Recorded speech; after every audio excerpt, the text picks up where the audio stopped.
We will now start our city council meeting. We want to welcome everyone out. At this current time, we have 4 of the council members, with the 5th one that will be joining us being Scott Smith. We'll wait just a minute as Dr. Smith comes in, if that's okay.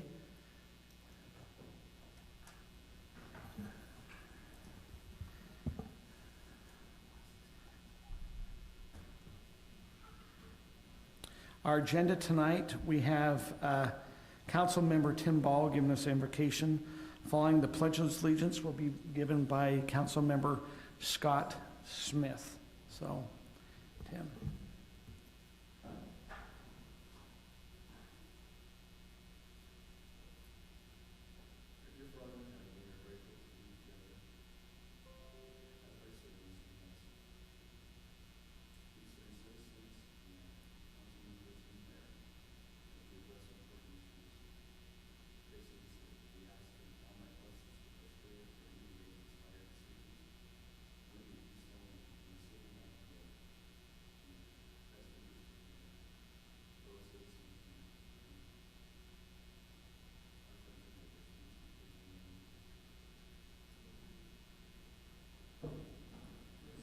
Follow me in the Pledge of Allegiance.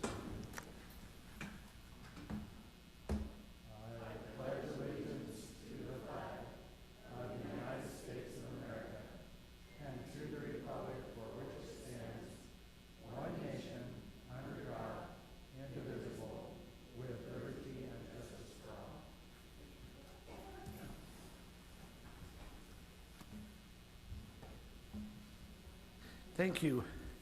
At this time, we have time set apart for anyone that would like to come up. It's an unscheduled public appearance. The agenda items that will have individuals that we will open up for comments will be the public hearing. That's number 3, which is the Highland Boulevard annexation. Number 4, which is the mid-year budget adjustments. And then we will also open it up for number 6 for the Maddox subdivision. If you're here for any other business, if you'll please come up at this time for the unscheduled public appearances, please, and keep it to 3 minutes. Is there anyone who'd like to come up? Hi, Mr. Mayor and City Council. My name is Larry Payne. We are trying to do a lot amendment on Atlas Drive and Saltaire Drive. I'll just give you a little history. On 10/11/21, I contacted Kelly Smith and got an application on how to do that lot amendment. On 11/30/2021, we filed the application with the City of Highland. On 1/6/2022, I received an email from a Kyle Fielding representing Rob Gulbertson, saying if I did not withdraw the application that I would be faced with a lawsuit, which surprised me. On 1/13/2022, I had a phone conference with Kyle Fielding, the attorney, and Rob Gulbertson. And I was informed at that time that they'd filed another amendment to their CC&Rs, basically stating that I can't do what I'm asking to do. And so tonight I would just like to ask that my application remain with the city. I do not want to withdraw it, but I don't want to proceed with it. I'm going to try to meet with Rob and Kyle to try to resolve what we can do. But because they filed that other amendment, it's important for me to keep my application date when it was filed. So can I keep that application where it's at, kind of keep it on hold, but without withdrawing the application? My understanding is yes, we can keep your application. Why this gets worked out with, you go and communicate with your other parties. So. Perfect. Is there am I correct with Rob and with Kelly? That's correct? Yeah, I spoke with Rob about that earlier this week or last week, and he explained that as long as we continually get updates from you, stay in contact with you, we can keep the application going. Okay. And is there any expiration date on that, or? Rob says no, so I'm going to say no.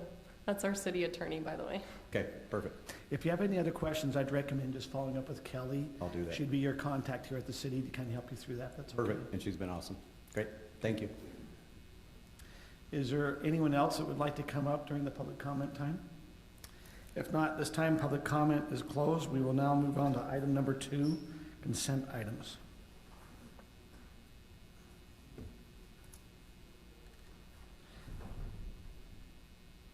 The consent item that we have is just approving of the minutes of the city council on December 7th, 2021. Is there a motion?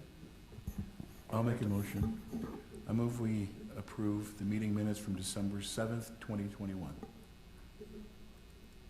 I'll second. It was proposed by, the approval is from Tim Ball, and Kim Riddell is seconded. Ready for a vote?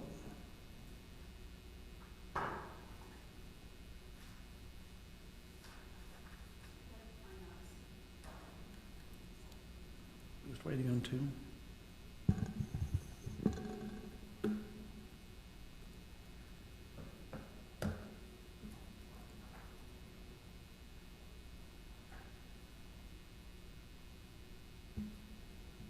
It's always the tricky time when you're starting to kind of learn how to get all the login, all this stuff, so.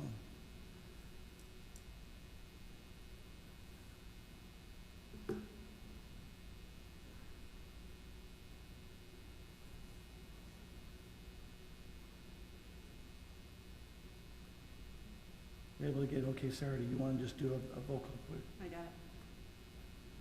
Thanks. Okay. That passes 5-0. Our next item is item number 3, which is, we'll have a public hearing. It's an ordinance. It's Highland Boulevard annexation. Who is going to be handling that? Hi, Mayor. I will be doing that. Okay. Erin, do you mind moving forward on this slide for me? Thank you. So just to give you a little bit of background for this, this is regarding the tri-party agreement which City Council entered into on October 5th of 2021. It was in regards to the D.R. Horton property that's being annexed into Lehigh. So as part of that agreement, we were to annex the portions of Highland Boulevard that were owned by Highland City but were not yet annexed into our city boundaries. So we proceeded with that annexation. On November 17th, the annexation petition was received, which met the requirements of the agreement. December 7th, City Council voted unanimously for the intent to annex with that resolution. And today, we are doing the final council action. We're bringing it forward for a public hearing and the approval of the ordinance to finalize that annexation. So we just recommend that you hold your public hearing, and but you can see that's kind of the area. That's a really bad picture. I apologize, but that strip in the middle, that's the area that's being annexed into Highland City. Okay. Any questions? Any questions from council? If not, this time we will open this up for public hearing. The public hearing is now opened on the Highland Boulevard annexation. Any comments on that from the public? Seeing none, we close the public hearing and move it back to the council. Is there any questions the council has before they make a motion? I'll make the motion, if there's any questions. Go ahead. So I move that the Highland City Council adopt the ordinance to annex 4.246 acres known as Highland Boulevard into Highland City boundaries. I'll second it. Motion by Scott, seconded by Kim. Any other discussions? If not, let's move to vote.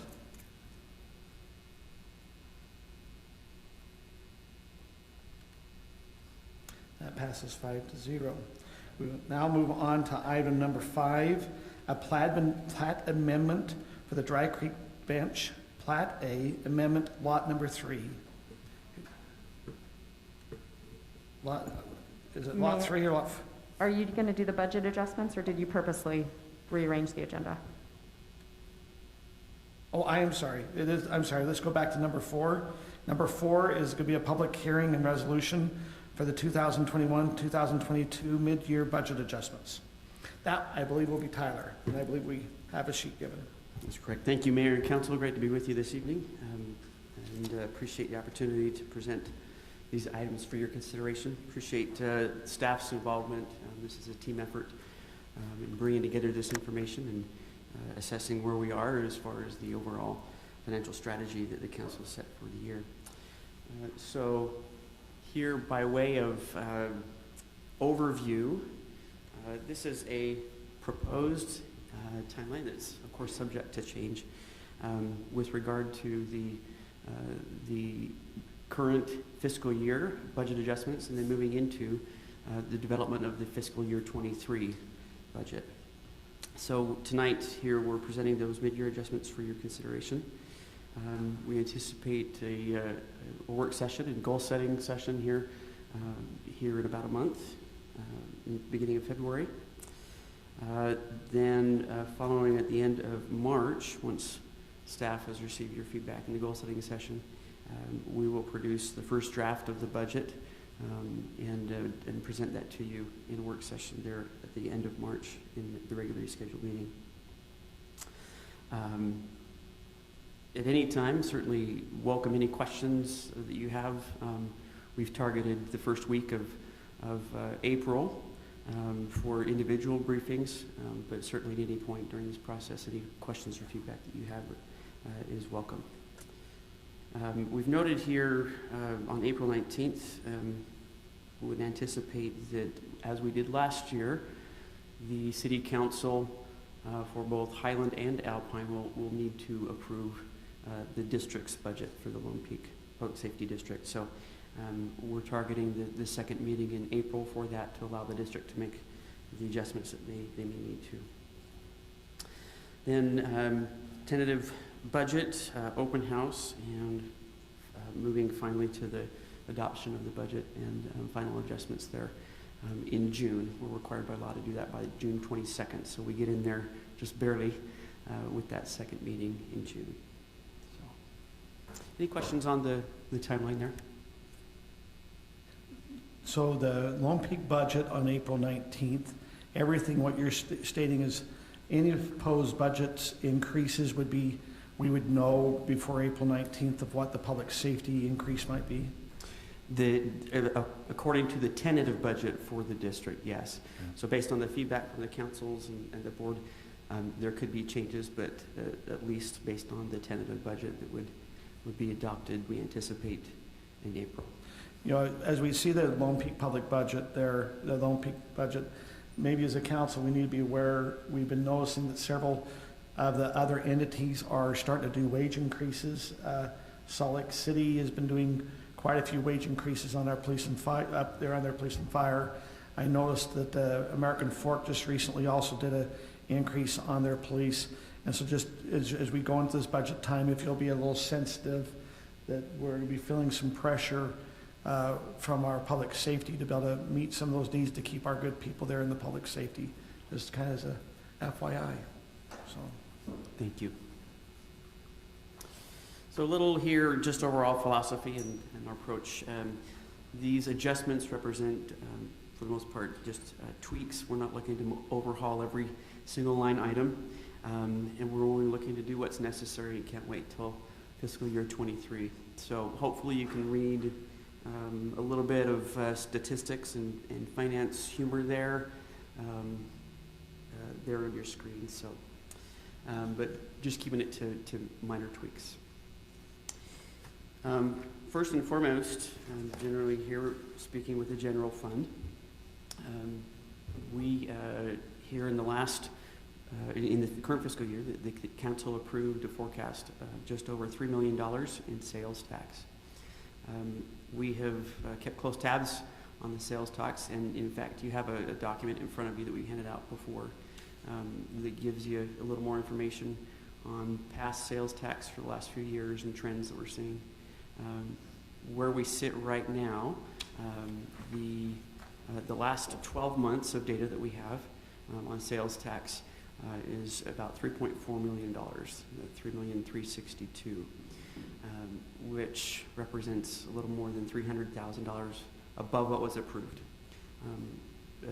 As a result, we're recommending that the budget be revised to include an additional $300,000 in sales tax revenue planned through the end of this year. You'll recall, perhaps with sales tax, there is a 2-month lag. So right now we have received sales tax through December. That really is only the first 4 months of this current fiscal year. So we'll continue to monitor that very closely. And as we receive the sales tax revenue each month, happy to provide updates. Mayor had mentioned that that might be of interest, so we'd be happy to provide that to the council each month. Can I ask a question? You have. So I think we've looked at the sales tax in the past recently and felt like about 75% of our sales tax was revenue from shared other cities. Is that correct? And about 25% is maybe direct sales tax from sales in Highland. Is that still kind of holding true? That's correct. We have seen that increase. The portion that comes directly from Highland has increased over the last couple of years, but it's up to that 25% that you alluded to. Yeah. A little more historical context on with regard to the sales tax.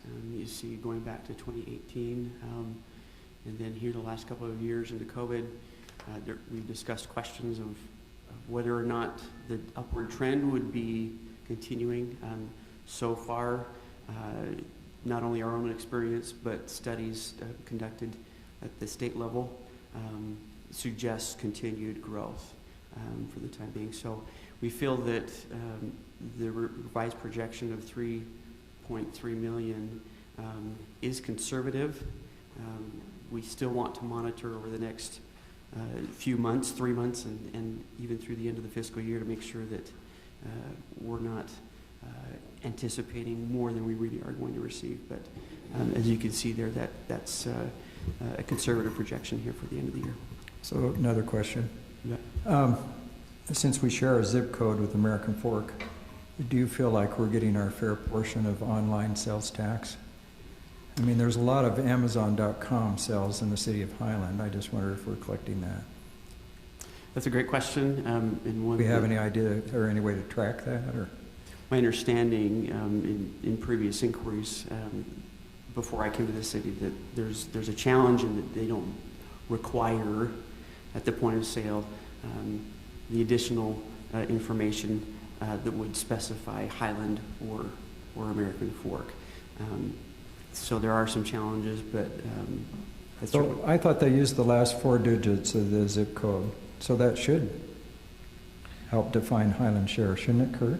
Mayor? Well, what we ran into is if a software system, let's assume we order from a company, now if you're ordering from Amazon, we're getting the Amazon because they do the what we call the sector coding, the 84003 dash the 4 digits are sector coding. So if it's Amazon, yes, but let's assume it's XYZ Corporation that has their own software that they're shipping direct and they're supposed to be paying sales tax. If they have a default and their system doesn't put the sector coding is where we have the risk of not getting the software. I mean, I actually ordered something off a site. It keeps coming up American Fork, and I think all of us get that word. And those are the ones at the greatest risk. When we talked to the state about that, Councilmember Smith, the state says they still try to do it based off the address or the sector coding, but we know some are slipping just because we've kind of checked on, we know that there was, like, at one time I know I had ordered from this one site and we actually checked the sales tax never came through from that site. And so we know there's some slippage, we just don't know what to get it without our own zip code. Which, for just the public, we did inquire about our own zip code. We did make an application to the postmaster, and Highland was turned down because they said that 84003 still had quite a bit of usage in it. But even once that got to a certain filled rate, they would probably move us over to 84002, which is Alpine. So we've inquired to try to take care of some of the sales tax, but I think it still works. Maybe going after legislators and see if we can do some other things. So that help answer your question there. Yes. Great question. All right. So Tyler, just on this, the general fund item, the general sales tax and use tax, we are anticipating the 300,000 we see as an increase, you've now put in the budget, so there is no slippage. If the sales tax starts to slip, then that budget item is not going to be staying in within budget because we won't have the funding, correct? Right, and so we'll continue to monitor the sales tax revenue every month. And if an adjustment were necessary, certainly there would be one made at the end of the fiscal year. But even before that, we're discussing as staff and still holding off on expenses that are not necessary.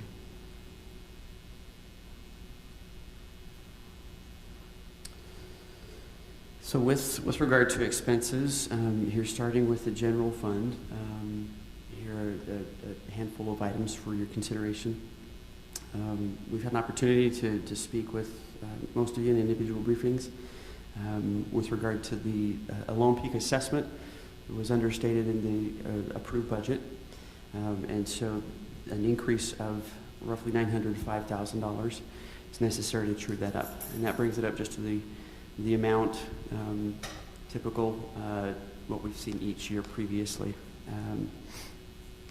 The sources of funding for that include the $300,000 that we just talked about for the increased sales tax, $370 in unplanned sales and property tax revenue that we saw at the end of 2021 and is being closed out right now. And then if you recall, a $248,000 surplus was anticipated in the current fiscal year budget. So those three together are a total of $918,000, which not by a lot, but is sufficient to would be sufficient to cover that increase in that assessment. I want to be sensitive here, but I also want to be transparent. Mm-hmm. And so, as we look, that we have to go in. It says the Lone Peak Public Safety assessment of $904,988. I think for being transparent, the public needs to understand that was what we had go last year in our budgets. What we got was called ARPA money that came from the federal government. And so when we were doing our budgets, that money was still sitting in the budget, and we thought we had this $904,988, which in turn we did not. It was an error that was made on the city books because of the ARPA funds that we did not have this year, meaning that it was not in this budget. So as a transparency, we have had an error in the books that we are now trying to take care of to try to find the funding. And so you're seeing how we're trying to resolve that issue. Is that? I'm just a little confused because we did get ARPA. The ARPA funds, last year we applied ARPA funds to Lone Peak Public Safety. This year we did not apply them to the Lone Peak Public Safety. We applied them to the parks. Oh, okay. Does that make sense? Yeah. Because we are getting like we did get the 2.2 ARPA million. funds. And I think that's where some of the confusing, because we did not apply it to Lone Peak Public Safety. Last year's transparency, we applied it to Lone Peak Public Safety. It's the COVID money that the federal government gave us. This year, we did not apply it to public safety, and so I think that's where some of the confusion came, is we moved that over to go to the parks, which we will see going towards Mountain Ridge Park. Am I speaking correct? That's correct. Okay. And there are three deposits, if you will. The first that Mayor's alluding to, that was specifically allocated for public safety. We have then received the first half of the next program, ARPA program, that came through in July. That first half, along with the second half that's anticipated next July, the council has directed goes towards a Mountain Ridge Park on there. So a few different iterations of payments coming from the federal government, and trying to keep that all straight. So once again, how we're trying to resolve that $900,000, what we thought was going to be in the budget, is we're taking it from the unplanned sales tax. We have a budget surplus when we put the budget together. It's $248,000, and then this is where the $300,000 also that we're seeing in the increases, how we're trying to take care of that extra funding that was missed because of the ARPA money not going into Lone Peak. So, okay. I just want to try to be transparent. So perfectly accurate. Appreciate your grace with that. Other changes here for the the general fund, not the federal government, the general fund. Parks equipment move, we had anticipated here almost a year ago when we were putting together the current fiscal year budget, we'd anticipated moving out of storage units. That's not the case, and so that rent is about $1,000 a month, and this allows for those rent payments. Fuel, and you'll see this a couple more times in this presentation, as we know, is more expensive than we'd like it to be. So this combined $7,300 is addressing the Parks and Streets divisions, which are part of the general fund. However, we did, the Public Works sharpened some pencils, and we're holding off, postponing some equipment purchases, and reallocated that funding to these lines. So a net zero impact there. Finally, community enrichment, Fling brought in more revenue than anticipated, so we're allocating some of those, or that revenue for a Connex purchase, as well as additional hours for our fabulous events coordinator to put on some good things for the city. Moving on to other funds, unless there's more questions on the general fund. Utility and other funds, cemetery, there's a minor need in overtime due to weekend burials.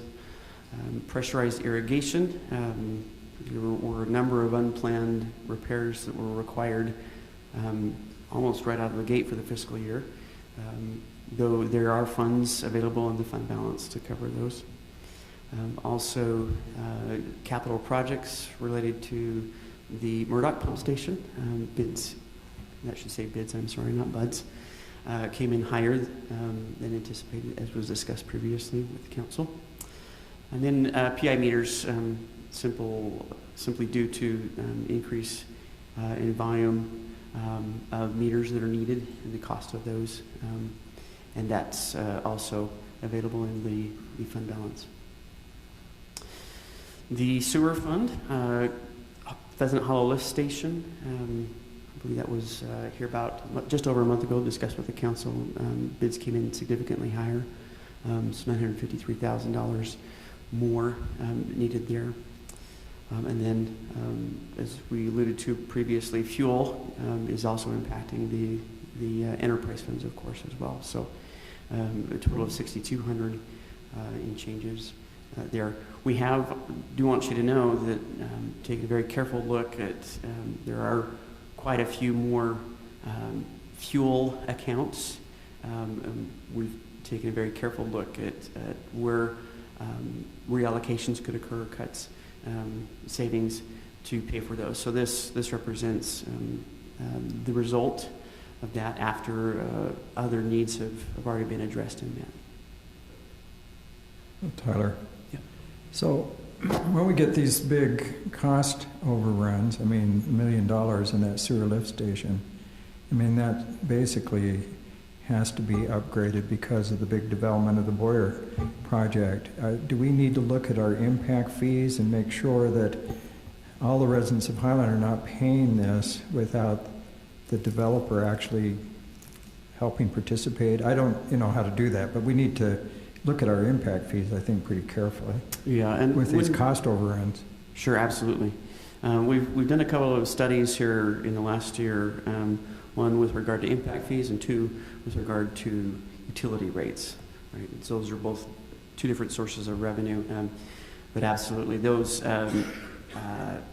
With regard to the impact fee studies, the anticipation is that the city would typically review those impact fee rates every 3 to 5 years. If we're seeing cost overruns like this, that would put us much closer to the 3-year or 2-year mark that we need to go back and revisit those. So you're mentioning, we just did one, I think it was like, we finished in August, September. You're not anticipating going back for 2 years? Because I'd actually recommend that the council instructs that we go back for this impact fee. We're seeing costs so much higher on things. I think we need to instruct the staff to do an impact fee like ASAP, because like you said, we're $1 million here just in this one item. It's quite heavy. I've talked with Nathan about it. I don't know if there's been any research or things that way. So, it's on the list. Was prepared to reach out to the consultant last week. Unfortunately, he had a family tragedy, so he wasn't available last week. Plan to reach out to him to start that this week. Yeah. Tyler didn't know that. I think so- we need to do it. Is the council okay Fine. moving forward? Even though we just got done 6 months ago, we're just starting to see our cost. I mean, as you can see, all of our fuel, every project we're going out to bid is coming in so much higher that it would probably be wise to have an impact updated. So we'll have to look at impact and utility rates, both of those. Thank you.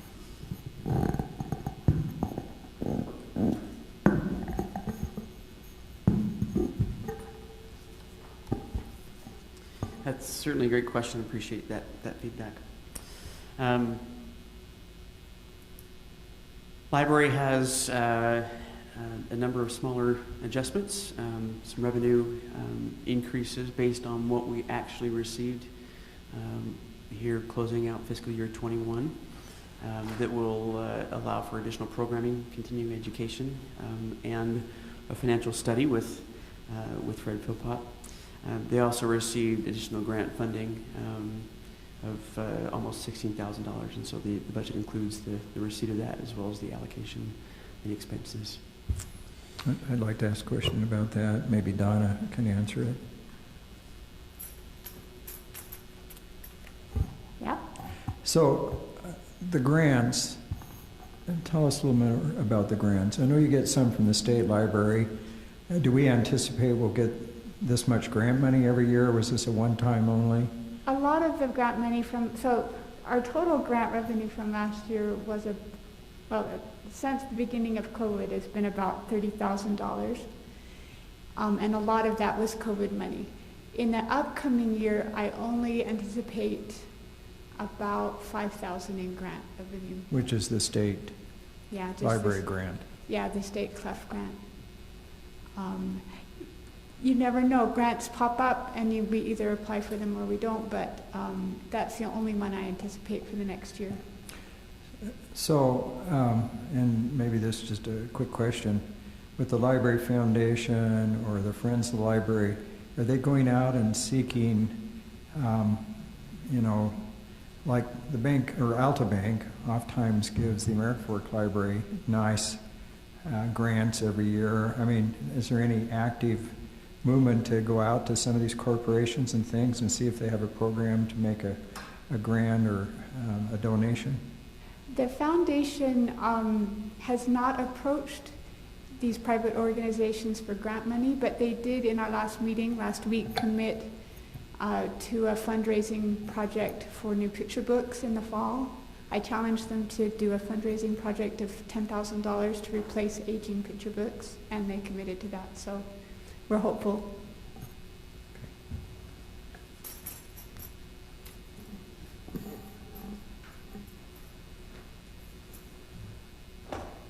Thanks, Don.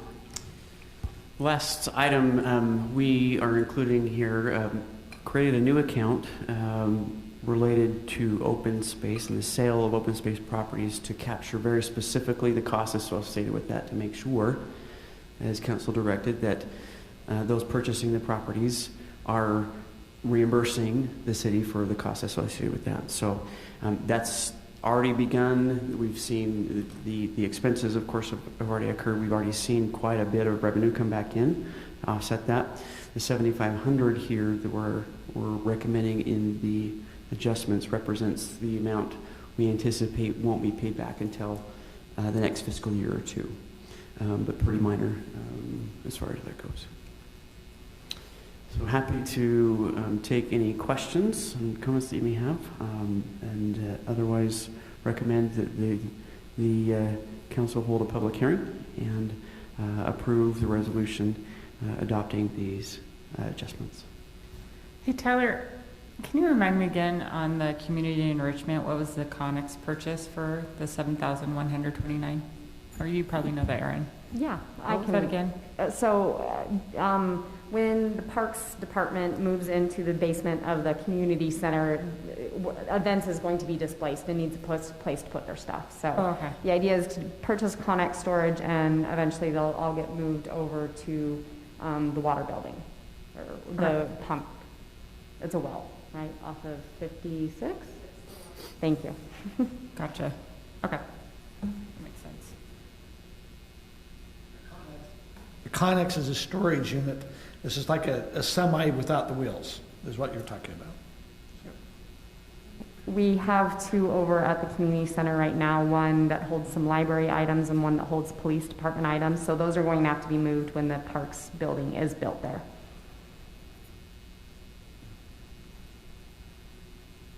Any other questions for Tyler? I'd like to make a motion. Before we make a motion, can we have Public a? hearing. We need to have a public hearing. So are you planning on making the motion right after the public hearing then? Sure. So I'm going to Well, ask if you- another, yeah. make a little comment here. I think you've been on staff, what, a couple years now, Tyler? Year and a half, A yes. year and a half. And I really appreciate all your work.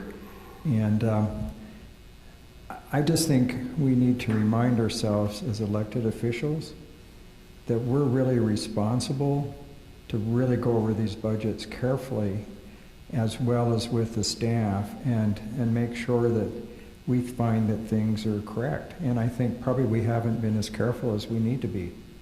And I spent a lot of time on, especially the budget in the fall, you know, for kind of when I was really analyzing it for elections. But, you know, I probably should have spent more time on the budget when we passed it and make sure that I totally understand things. Because it is a complex, moving organism, basically, but anything you can do to make it clearer and more organized, as we've talked with you, we really appreciate it. Because as elected officials, we need to understand it. We need to research it. We need to make sure we understand everything. And it needs to be as clear and plain as it can be, so that the community citizens can look at it and say, hey, we understand this. And sometimes I don't think our budgets are real understandable. Okay. And some of the other cities that I've looked at their budgets, a lot of times they'll have what they call the citizens budget, and they have like pie graphs and different things that kind of really explain things in a clear manner. And that's some extra work, but you know, a little bit of that would go a long way to help with clarification. And Great feedback. And I appreciate Councilmember Smith. I've actually been working with Tyler on that. He debuted a little bit some stuff with me today to try, like you said, to try to get what I call a bounce sheet. You can look at it, you know what your revenue is coming, you can look at your expenses. And as you mentioned, I think as elected officials, is this error, which we need to just own up to. It was, you know, for me, I started looking, hey, we had extra money for this type of project or this.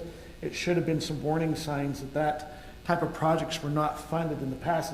But to be very open, COVID's really kind of messed us up, because also we got money chucked at us that we were able to spend millions of dollars. And I think we kept on thinking, oh, is this coming from the COVID? It was confusing. Yeah, from the CARES Act. Yeah, from the CARES Act. It's been American confusing. Rescue Act. Hey, It's listen, complicated. and $900,000, yeah, I'll take ownership there too. I think as a council person, now as the mayor, it sits with us. So, And I think it's a matter of understanding and kind of really making sure we do our homework. So I'm just saying that for this next budget, which is coming soon, around the corner. The nice thing is we found it early on before the money was spent. That was even though we found the error came early, we actually knew about this about 2 months ago, so we've been working to try to see where we could adjust, and it just happened where it's coming up here. But I think all the council had an opportunity to sit down and walk through this with staff to understand what happened and how we were trying to look to see how to resolve that. But it is something we all need. It's a good wake up that we got to be careful. We got to be careful with all this COVID money coming in, as we talk about from grants or what it's coming, is really where it's going and how it's what we got to see how it comes through our accounts. I was in a meeting today that the county was trying to figure out how to spend a lot of their COVID money, and I'm going, yeah, they're having to do the same thing. So with that, I'd like to go ahead and open the mid-year budget adjustments for 2021, 2022 for a public hearing. Does anyone like to come up and make a comment? No one wants to come chastise us for doing a bad job. Okay, we'll close the public hearing and move to motion. All right. I move that the City Council approve the resolution adopting the FY 2022 mid-year budget adjustments. I'll second it. It was moved by Kim, seconded by Scott. We ready for vote?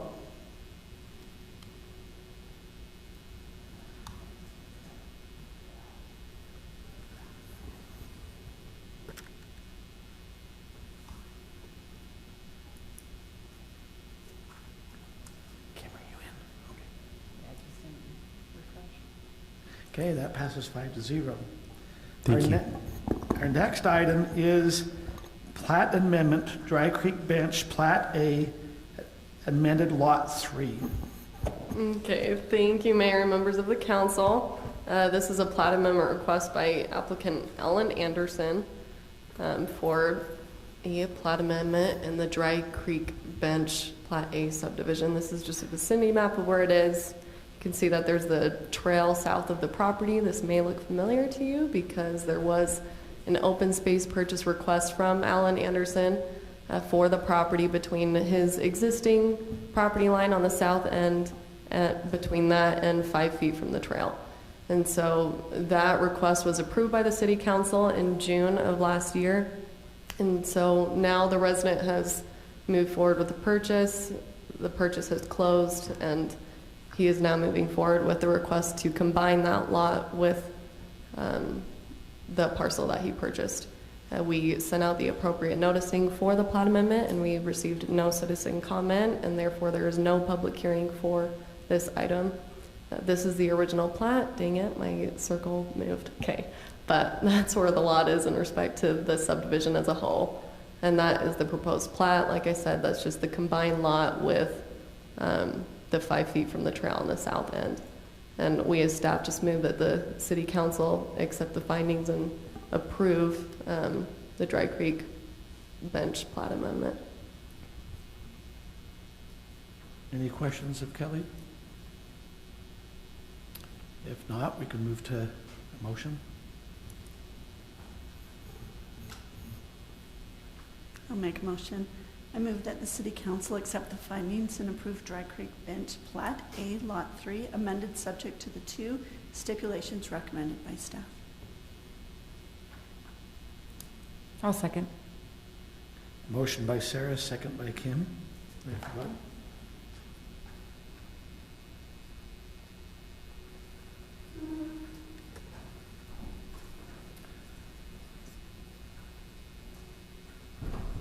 That passes 5-0. We will now be moving to to final plat, minor subdivision, Maddox subdivision. I will allow for some public comment after we've had the staff reports and the developer to come up. So just those are here for any comments there, they will be allowed. So staff. Thank you, Mayor and members of the council. Once again, this presentation will be a little longer than my last one, so just bear with me. There's a lot of background to this, and kind of just to give you an overall preface of this presentation, I'm going to, give the background, kind of give a little bit of history to this subdivision, what they're proposing, and then why the proposal as it exists does not meet development code or the goals that we have set in the general plan. So this is the vicinity map, just to help you get your bearings a little bit, just west of, or on the left side of what's outlined. That's 4800 West. For those that are less familiar, that's North County Boulevard, but north of Temp Highway, it's referred to as 4800 West because it is no longer a state highway. And then on the south end, that's just 11200 North. Again, if you're familiar with like the Kevin Yu property, that's just on the southeast area of the subject property. Just to help you kind of see where this is a little bit. And then north of the subject property is Stony Brook, Plat B, that came to the council back in 2017. So it's relatively new. There's still homes being built around there. This is zoned as R140, and then in the general plan land use, it's designated as low density residential. In the R140 zoning with the total lot square footage, it does allow for a potential of 8 lots in total over the whole property. And the applicant, who is Travis Maddox, representing the property owner, Steve Maddox, is requesting a 2-lot minor subdivision. So they're requesting that basically it's just putting this into 2 phases. They're requesting to let the rest of the square footage be a remnant parcel, labeling it on the plat as parcel A for future development. Just to clarify, in situations like this where it's in phases, where only a portion of the property is being subdivided, the required improvements or public improvements are only going to be required at this time along the boundaries of the actual lots. On the remnant parcel, there will be no required public improvements, no right-of-way dedications. Our standard is just up to the boundaries of those subdivided lots. Okay, a bit of background. I'm just gonna go back to this vicinity map just to show you a little more clearly. So like I said, that's the Stony Brook Plat B subdivision just north of the property. As you can see, it has one independent point of access, and it goes into that bulb on that east side and then down into a cul-de-sac. And then you have the stub road that stubs into the Maddox's property and the Christensens, which are the property owners just to the east. As you can see, that stub road, it divides, that center line of the stub road lines up with where the property line is that divides the Maddox's and the Christensen's properties. That location of the road wasn't intended to make it so there was not an undue burden or where one of those properties would have to bear majority of that burden to have that road go through. It does need to go through. It needs to have a second point of access. It's for public safety, it's for utility access, it's drive access for both of these property owners. And that's why that was required, was because obviously development code standard, y'all have heard it a million times that any road that is longer than 600 feet has to have a second point of independent access. And so that's why that stub road was required. There was no other place for them to connect through to another road, and so this was stubbed through to eventually connect down to 11200 North. And that's what was understood by those two property owners, that once one of them developed, that they would have the burden of doing half of that road, and that would be split between them two, those two. This is the proposed plat that we received from the Maddoxes. Those are those two lots that I mentioned on that the southeast end, and then you have that remnant parcel. Thanks, Erin. As you can see, that lot 1, which is the one on the furthest southeast corner, that property boundary goes directly to the property line, obviously not meeting what the original concept was or understanding of where that road would go. And so as a result of that, when we got that plat, we discussed with the applicant that this was the original plan. This is what the adjacent property understood he would be doing, was doing the half road northwest or north-south. And so if he wanted a concept plan other than what was existing, that he would have to work with the adjacent property owner, and that they could possibly develop an alternative to have the road go through somewhere else. But otherwise, we would have to stick to that north-south plan. Just like I clarified before, that the required improvements would only be required along where those lots are being subdivided. And so on the south end, there would be a right-of-way dedication required on 11200, just the standard to line it up with the intersection that's west of 4800 West. And that's where just curb, sidewalk, and gutter and whatever extra asphalt would be needed to match it up with that. And then the main public improvement that's in question right now is that half road on the east side of lot 1. And so we require a half road plus 12 feet of asphalt. And that, when it comes to stub roads or them doing a half road along the property line, we require an extra 12 feet of asphalt to provide for the minimum of having 2 travel lanes, although there's only half a road. And the utilities would also need to be stubbed in that part of the road. And that's the same thing that Stony Brook had to do. Those utilities and that road are stubbed to the Maddox and Christensen's properties on the north end. Oh, Kelly? Yes. Okay, so I understand the 12-foot. How wide is the half a road? The half is 17. So there's the 56 feet of right-of-way, 34 feet of asphalt, so half would be 17. No, don't they have to do 20, if it's 53, don't they have to do 26 plus 12? It's 53.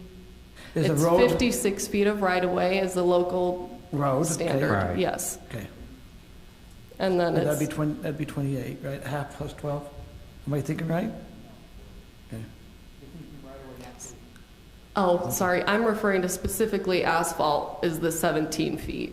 Okay. plus Okay. 12. But yes, the total right-of-way width would be the half of 56, which is the 28 plus 12. Yes. This is the concept plan that they provided. So you can see they're using the stub road that was provided to the north, but then bringing it out to a cul-de-sac on the west side, and then having the Christensens have the burden of putting the road through to 11200. We sent a notice out to the Christensens informing them that this was the concept plan that was proposed. We did meet with them a couple times, as their understanding was that this was not the case, and they understood when Stony Brook went in that they would just be doing the half road north-south and that they wouldn't have more of the burden. But basically that's why this is an issue right now, is that right now we're just at a standstill, and as staff, we recommended just going straight north-south unless they can come up with an alternative. There was also a concern from the applicant that with the required improvements that it would inhibit them from following other things or other requirements in the code, and that it would also cause them to lose a lot. And we as staff did analysis showing how much road or how much square footage would be lost with the right-of-way, and then how much frontage and square footage would remain for those 3 lots on the south end. And it is still possible to have those 3 lots and also to still meet that 15-foot side setback on lot 2. And that's also taking under consideration the possible 4,800 right-of-way dedication for the potential expansion, which again would not be required until the rest of the property is developed, but it was just to go over this analysis. And so that wouldn't affect the zoning? You would have lots large enough to fit R140? Yes. Because you take the original square footage of what they have. Which includes the road? Yes. Their portion of the road? Okay. This is just going over access that the property has. So it's a little hard to see, but this is also reflecting that half road plus 12, that right-of-way dedication along lot 1, as well as the right-of-way on the south end. So lot 1 would have that access, that drive and utility access on the east side, and then parcel A would have that future access from the stub on the north end, as well as the stub on the south end. We also looked into our existing utilities. This is another thing that's kind of hard to see. This is from our GIS mapping, or utility maps.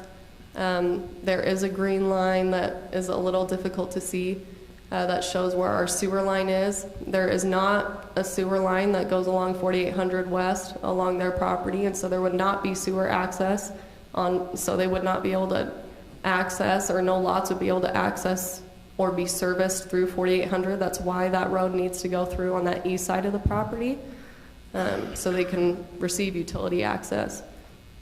And that's what gives sewer access to both the Maddox and Christensen properties. Then looking at the other utilities, there are water and pressurized irrigation, which is the purple.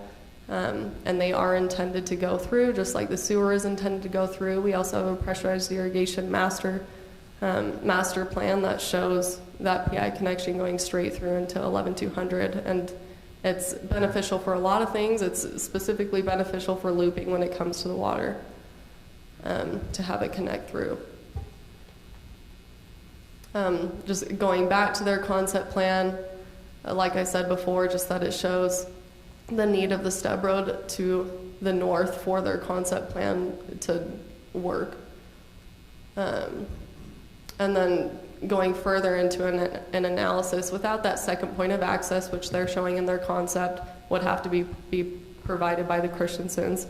Without that, you have what they're proposing is a 1,400-foot long cul-de-sac without a second independent access onto the property. And also noting, when you stub utilities like that with a 1,400-foot stub all the way over there without it looping anywhere, it's not good. And we spoke to Andy a little bit about it today, and you're welcome to ask him any questions about it as well when it comes to water. This is our general plan analysis, just calling out quotes or pieces in our general plan that show why the concept plan or the subdivision as proposed do not comply. Just pointing out that where undeveloped land prevents the connection of streets, and there's a potential for future development, which that potential is on parcel A, as well as the Christensen's property. To complete those street connections, streets improved on adjacent properties should be stubbed to allow for that future connection. And so that's what we're proposing, is that that stub is provided for those future connections. And that local street should be designed to maximize access and through traffic movements, as well as to minimize the need for out-of-way travel. That's why we prefer the straight through rather than creating out-of-way travel that is not necessary and also putting more of a burden onto an adjacent property owner. And then here are some quotes from our development code, why we emphasize that it's not compliant with the provisions in our development code. Street patterns shall be in conformity with the plan for the most advantageous development of adjoining areas in the entire neighborhood or district. This is what we think, or what we as staff are recommending to be the most advantageous, is for the road to go straight through.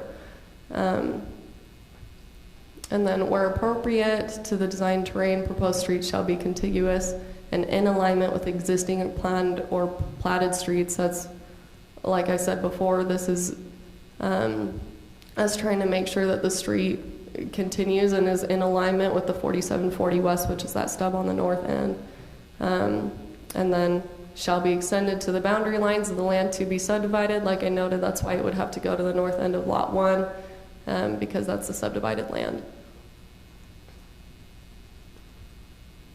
This was presented to the Planning Commission back in November, and they did hold a public hearing. There was a resident concern of the location of where the connection to 11200 would be. They were afraid that the street lights would go directly into their property. It was noted later that the way the street is aligned, or should be aligned, is actually just goes straight by a property line. It doesn't go right in front of a home, and so that concern was resolved. But the commission ended up concluding that there was a potential solution and that the property owner should just work it out and agree in order for a plan to move forward. And they recommended denial of the application 4-0 to the council. The applicant did still request that we move forward and present this to the council for review. Going over quick resident correspondences, is specifically about the property owners to the east, who are the Christensens. They, like we said before, and in our meetings with them, they had accepted the fact that they would have to do a half road north-south, and when they weren't agreeable to the concept that the Maddox has provided.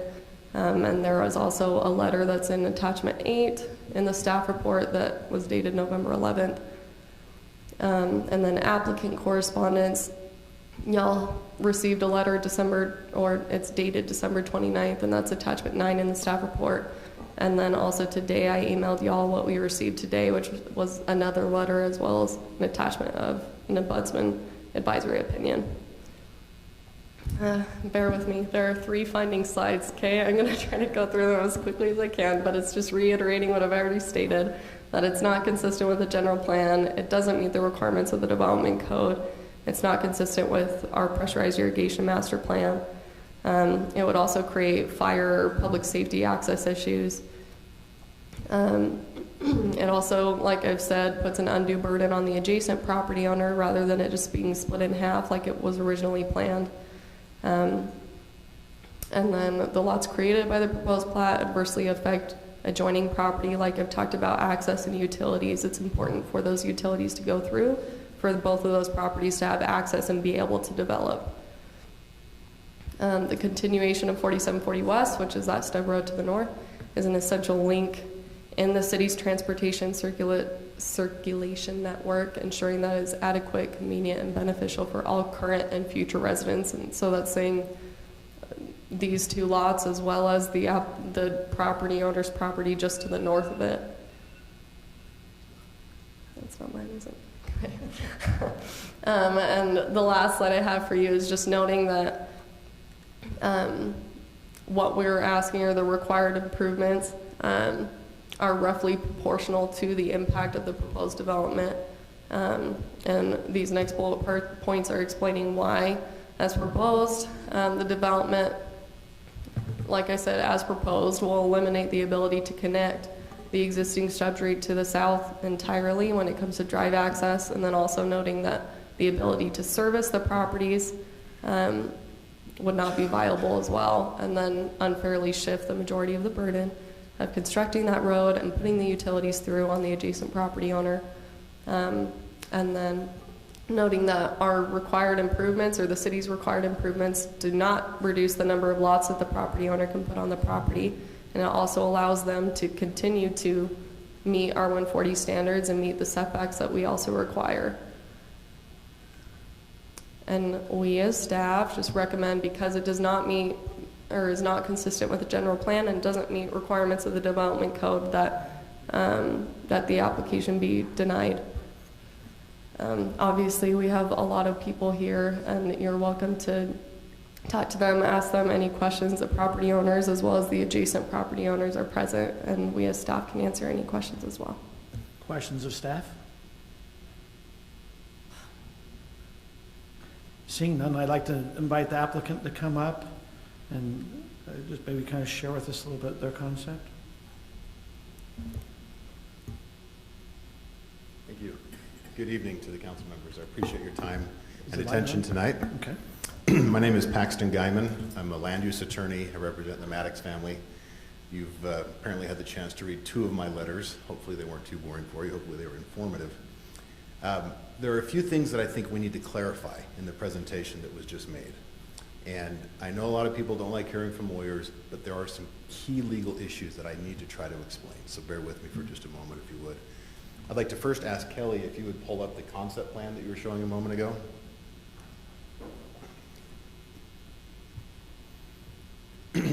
Okay. I've asked her to pull this up because what you see here is not before you tonight. This needs to be removed from the materials because we are not here asking for concept plan for any of this. This was a schematic, it was an idea, it has nothing to do with the application before you tonight. Now if you'll pull up the proposed plat. This is the only application before you tonight. This plat, you can see, turns a 7.5 acre parcel of land into 2 lots and a remainder parcel. There are 0 plans to develop the remainder parcel, now or any time in the near future.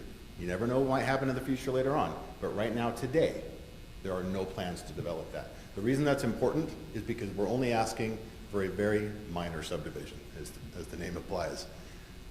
Lot number 2 is where the existing house is. So that would just simply be a building lot around an existing home. No new impact from that lot. Lot number 1 would be a new single-family building lot. This minor subdivision application has the impact of creating 1 new single-family lot. Now here's the significance of that. If you look, that new lot is adjacent to 112th North. It has access from 112th North. It will have utilities and service from 112th North. There is nothing about this minor subdivision plat that requires a new road of any kind. Now, you've heard a lot of arguments. The city has gone to great length, the staff, to explain all the reasons why they would like to see a road. References to the general plan, references to street ordinances, references to circulation and connectivity and looping. All of that might be persuasive for why a road should go there. But under the exactions law that I'm going to talk about, cities do not have the power to force landowners to dedicate land and install roads that are not needed for the subdivision application. I'm going to repeat that. If our subdivision application does not create the need for a new road, you cannot require us to dedicate that land free of charge or to expend funds to build a new road and new utility connections. It's an unlawful taking. Unlawful exactions derive from constitutional law, protecting private property rights from takings by government. And when the government steps in and says, we're only going to approve your subdivision if you donate this land and build a road that your subdivision doesn't need and won't use, that's an unlawful taking. The Utah Supreme Court has said you have to look at this for the framework of what is the solution compared to the problem. Now here, you have to ask yourself, what is the impact or the problem created by this subdivision? It's one new home. There is no impact or problem from this subdivision that creates the solution or the need for a new road. Step back and ask yourself this question. If the Stony Brook subdivision to the north had never been approved, if that was just vacant land right now, and we're asking for this exact same minor subdivision approval, you would never even consider asking us to put in a road that goes to nowhere. You wouldn't tell us to put in a road on the east side of Lot 1 because Lot 1 doesn't need it. So then you step back and say, well, then why are we asking it now? It's because you're trying to solve a problem that was created by the Stony Brook subdivision. Right now, the Stony Brook subdivision is illegal. It has one point of access, a road that goes over 600 feet. The time to have solved that problem was when that subdivision was approved. You can't now come to us and say, you're going to put in a stub road here, even though we're never going to use it.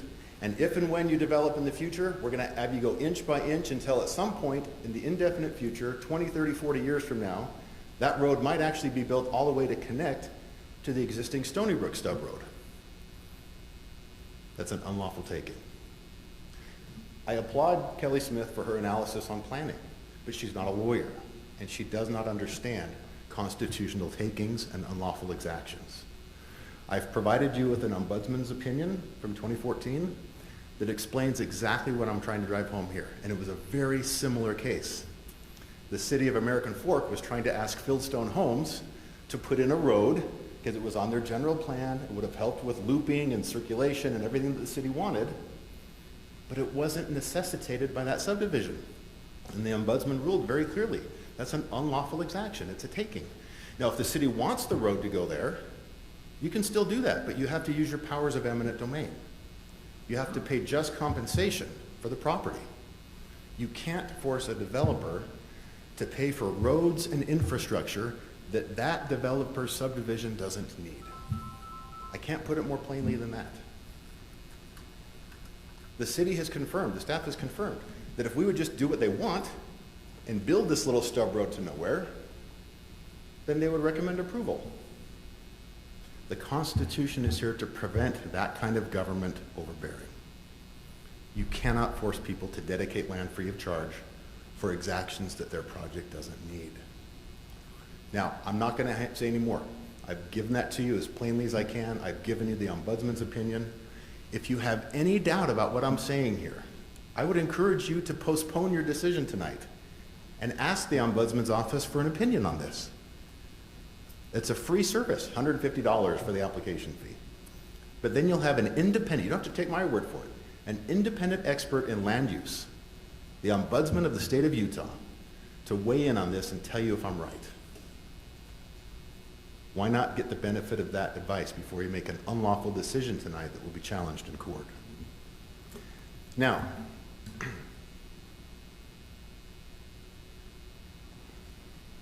Mayor, can I ask a question? Oh, sure, go ahead. Well, Can I ask a question? do you want to finish and then we can maybe ask you some I questions? just had one question. Happy to answer the question now. Go So ahead. I was just a little bit confused because this possible development plan for the 8 lots, you wanted us to throw it out. Where did it come from? It came from my clients trying to provide information that the city wanted, but that's not what's before you. We're not here asking for concept plan for 8 lots. So why would they do that? Because the city wanted to see what that would look like if they were going to develop it now, but they're not. But they own all property, right? And it might be developed in the future. Yeah, but you can't make land use decisions on what might happen in the future. So maybe, There's Scott, no development application. can I ask this might be a similar question what Scott asked. Mr. Glen, appreciate you sharing your feeling on this. Let me ask you, if we approve just the two lots here without the road, what's the plan? Because now we have a parcel back there that's the remainder. So what it is, we have a 2 plat subdivision with the remainder parcels Right. What would be the plan for the remainder, how they're gonna get access to the sewer and use that? Because we show that if you come up the cul-de-sac, it's 1,100 feet, and so it doesn't meet it. If you come off 4,800 west, there's no sewer access. There is no plan. There is So- no plan to develop that. So what happens, you're saying that you're gonna put a deed restriction that will never be developed, because if it is developed, let's assume it ever is developed, do you have a plan on how you're gonna be able to develop the back of your parcel? Mayor, I really appreciate that question, because you've hit on two things that are important. One, we are asking you to approve this subdivision without the stub road. That stub road does nothing, so I appreciate you clarifying. That is our request. But secondly, there are no plans to develop that. And what it means is that if and when my client decides to try to develop the remainder parcel, they're gonna have to comply with the city ordinances that are in effect at that time, including the maximum distances of roads and utilities and how they're connected. That's a problem they'll have to solve then, and they'll have to do it in a way that complies with the city code that's in effect at that time. So that's why it's so important with land use decisions to act only on the exact application that's in front of you. Don't speculate, don't guess on something else. What is the application in front of you? Let's look at that within the four corners and nothing more. Does the council have any other questions for the applicant? Yeah, I have a question. Can we I go do back? need to say one more thing before Oh, we're go done. ahead. Do you want to go ahead? No, I'll answer your question. Can you go back to the one that we're not talking about, the development that may or may never happen? Can we go back to that picture, Kelly? So what you're saying then is, and for the city, because of course we have to make sure that there's not undue disadvantages put on the Christiansens, because this is now locked in, which is a clear advantage for the Maddoxes, right? No, it's not. Well, it may be, it could be if this was, but this is not happening. But what you're saying then is, if this never happens, the city could require that, and I'm new, so. That's fair. So, I get to play the new card tonight. So where you have that cul-de-sac, the city could say, actually, you can't have a cul-de-sac because we need the entrance out onto that other main road, which is kind of the county road, right? So we could say, we don't want to put undue burden on the Christiansens. There needs to be an exit, so that exit could go out onto the road.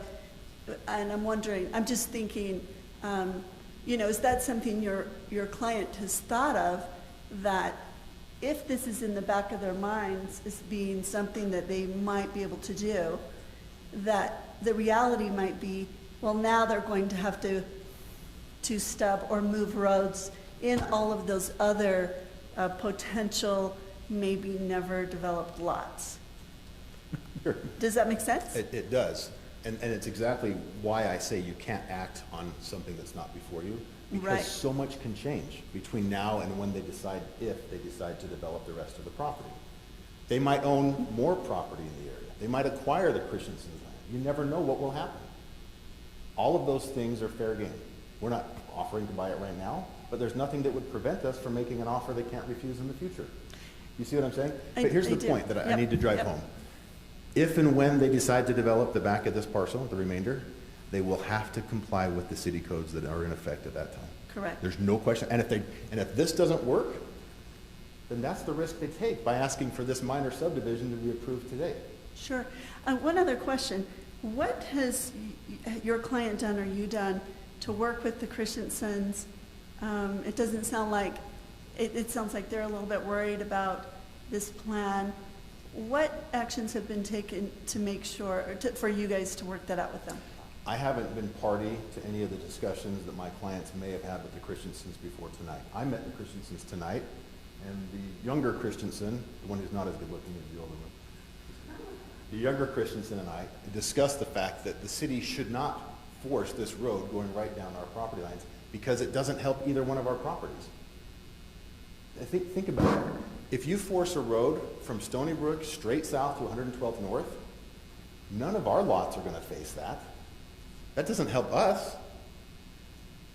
That just solves the problem that the Stony Brook subdivision created 3 years ago. That's all it's doing. What is the problem you're trying to solve here tonight? It's the Stony Brook problem. Council, do you have any other questions of Mr. Gammon? I have a question for Rob. Let me finish a couple of points I need to make. Okay, and then we'll let you sit down, and we can maybe, the council can ask Rob some questions, but I'd also like, if there's any in the public that'd like to come up too and make a comment. I'll just hit on this briefly. The staff report, and even tonight, again, I heard it again, suggests that there was an agreement with Mr. Fair, the prior property owner of the Maddox property, and the Christiansens, that they're, back in 2018, 2017, when the Stony Brook subdivision was under consideration, that somebody from the city brokered an agreement with those property owners. It even says that in the staff report. It says the property owners to the south acquiesced to the Stony Brook stub. Well, I can tell you, Mr. Fair's heirs, because Mr. Fair is no longer with us, adamantly deny that. There was never an agreement. More to the point, though, even in your own staff report here, the Christiansens have said that's not what they agreed to either. If you look at attachment number 8 of your staff report, the Christiansens submitted a letter dated November 11th, 2021. It talks about the proposals that were under consideration back when Stony Brook was being approved. And it says, and I quote, "Finally, a third proposal, see attachment 5, was given." Key words, "We, along with the former owner of the Maddox property, Mr. Robert Fair, opposed this proposal. Against our wishes, the city adopted this proposal and a road was stubbed into the north end of the two properties." How your staff can say that there was an agreement with the property owners when the only property owners available both deny that is beyond me. But even more significantly, the city knows better. You can't have a verbal agreement about dedicating property and claim that it's enforceable. It's a statute of frauds. You've got an old man in his final years. You can't say that there was a binding verbal agreement when they didn't want it. They even said, "We opposed it and it was adopted against our wishes." Please don't try to enforce a verbal, non-binding agreement against these property owners. The best thing to do here, approve the minor subdivision as proposed. Don't require a road to nowhere. It doesn't benefit anybody. And let the Christiansens develop their property if and when they choose, however the code allows them to do it at the time. Those are our requests. Thank you. Thank you. Rob, I think some of the council might have some questions for you. I don't know if you want to come here, if you want to just address them there. Rob Patterson, the city attorney, will answer some questions for the staff and for the council.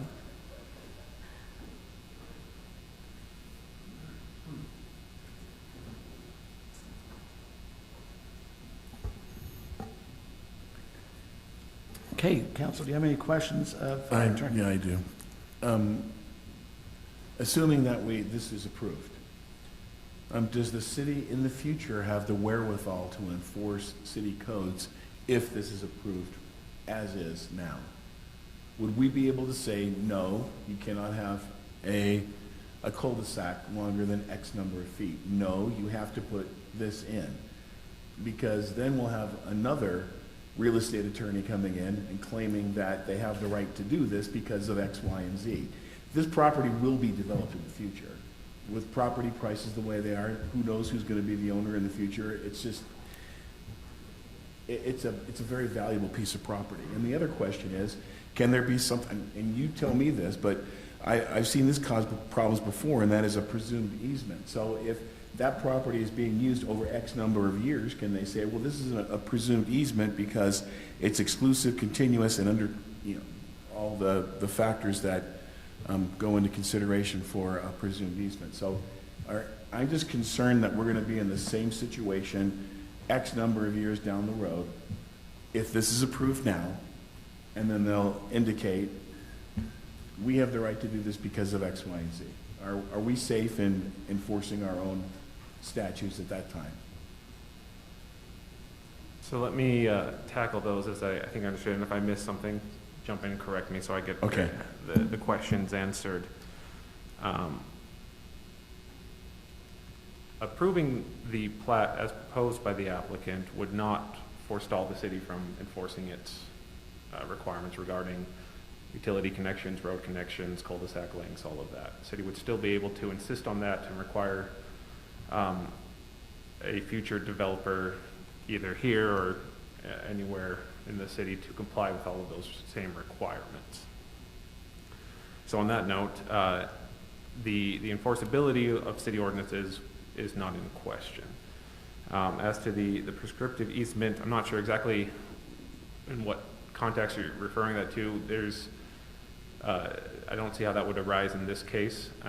There's no prescriptive easement over or access to city property. There's a public right-of-way in terms of the publicly dedicated rights-of-way, Stony Brook Stub and the 2 streets. But other than that, there's no access. The only access is, well, no, there's no particular access, but is that what you're asking about?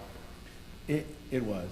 Okay. I just seen too many times when we agree to something and then a certain amount of time passes and then someone else comes in and says, well, based upon this, we want to do this, which really goes against the spirit of the original agreement. So in order for that kind of situation to arise, essentially it's a legal doctrine called estoppel, without getting too technical, against a government entity. Requires the government typically to make a very clear written representation that says X, and then the government then later tries to say, oh, but not X now. And someone could say, but you gave me your written authorization before. That wouldn't arise in this case. In fact, I think it'd be pretty clear, as has been raised here, city staff and planning commission at least have been opposed to this presentation based on enforcement of city code. So that would still very much be on the record going forward that the city would intend to enforce all of these code requirements moving forward. And so what is proposed here with the 2 lots plus the overage lot, is that 100% in compliance with statutes and city requirements? Staff's, as Kelly explained, staff's interpretation is no. And this is kind of the core issue here that I think is being raised. You heard from their attorney the discussion of an exaction. And as he explained, an exaction is a condition, dedication of property or infrastructure or money required as a condition of development approval. So required as a condition of this plat approval, the roadway is an exaction. And the standard is it has to have a nexus to government interest. There's no dispute over that. The question really, though, is the impact of the development application, in this case, the minor subdivision application, the 2-lot subdivision, one with a lot for an existing home, one with a lot for a new lot, is that impact roughly proportional to what the exaction is? So the exaction, again, being that stub street going north. That question, frankly, as I see it, turns on how you interpret the impact or need for the development. You've heard from their attorney and that the proposed application as submitted has relatively minor impacts. And at the very least, and I obviously won't put words in my colleague's mouth, he can speak for himself, but essentially that the impact of 1 lot does not justify roughly 180, 200 foot long road and the associated utilities. From the city's staff's point of view, the impact of the development is to be considered overall. It creates a problem in that we don't see any way that the rest of this property can be developed in accordance with our code. And we want to ensure that it can be. As the mayor noted earlier, there is no particular restriction, no conservation easement or other zoning restriction or deed restriction limiting development. And to the point, the development of the rest of that is not, they're not seeking approval of a particular development. The city's obligation, however, is to consider how developments interact with each other. Stub streets are a perfect example of this. Cities routinely require developments to put in stub streets to adjacent property. Even though that adjacent property is owned by a different property owner, it may not develop for 1 year, 10 years, 20 years.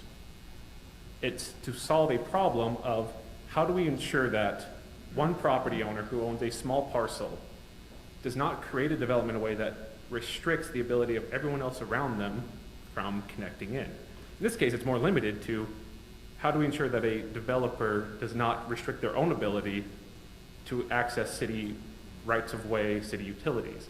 The city, this is within Highland City annexation. This is under Highland City jurisdiction. Highland City has an obligation to provide public services to this property, both to the current lot, the current parcel, the 2 proposed lots, and to the future, any future development may or may not happen, the remnant parcel. The city then, as we view it, the impact of this is it prohibits us from adequately providing those services to that remnant parcel. You know, Rob, did you bring that up? And I'm just trying to, I understand you're saying the city, but the property owner should be more concerned about almost the city, but it appears the property owner is fine if they don't have services and gets, if you want to say they get, they get spiked or they get, where they can't get to their property in the way it was designed to have utility connection. So the question is, as a city, can we, this is the property owner that's doing it to themselves. Is that, do we need to be careful that, that they're harming themselves? There's a level of how much fathering a city does, the government does for private residents and property owners. That could certainly weigh into your decision. You could decide if you want to spite yourself. I guess that's permissible. I recommend hearing from the Christiansens on that point, and as they would be the most impacted by this. But that is certainly a consideration, that if it's harming anyone, it's mostly harming themselves. So this is kind of a question maybe for Rob, but Kelly and Nathan too. I'm still kind of hung up on this. I mean, we were told just to disregard this concept plan, that we're never going to develop the rest of this property, but what's the history on this concept plan and why has it been presented to us? I'm kind of confused about, if there's no idea about developing the rest of the property, why we have this concept plan. So we require concept plans for 2 reasons. One is to show how access can occur, especially when you have large parcels or landlocked in the back.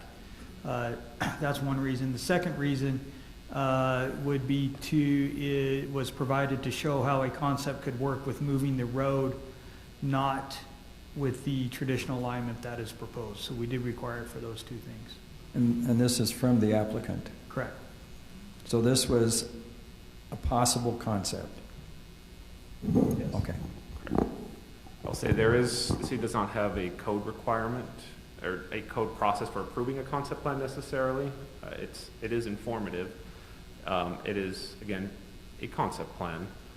I think it goes to the point of, if the city considers how it is to provide services to that remnant parcel in the future, it helps show just how many issues there are with that, and that road access is not really possible and utility access is limited. That is the extent to, or that is why you might want to consider that. So let's assume, like I said, I believe this was given at Planning Commission, just as to understand. Let's assume that there was just approved at the 2 lots that have to put the side road in.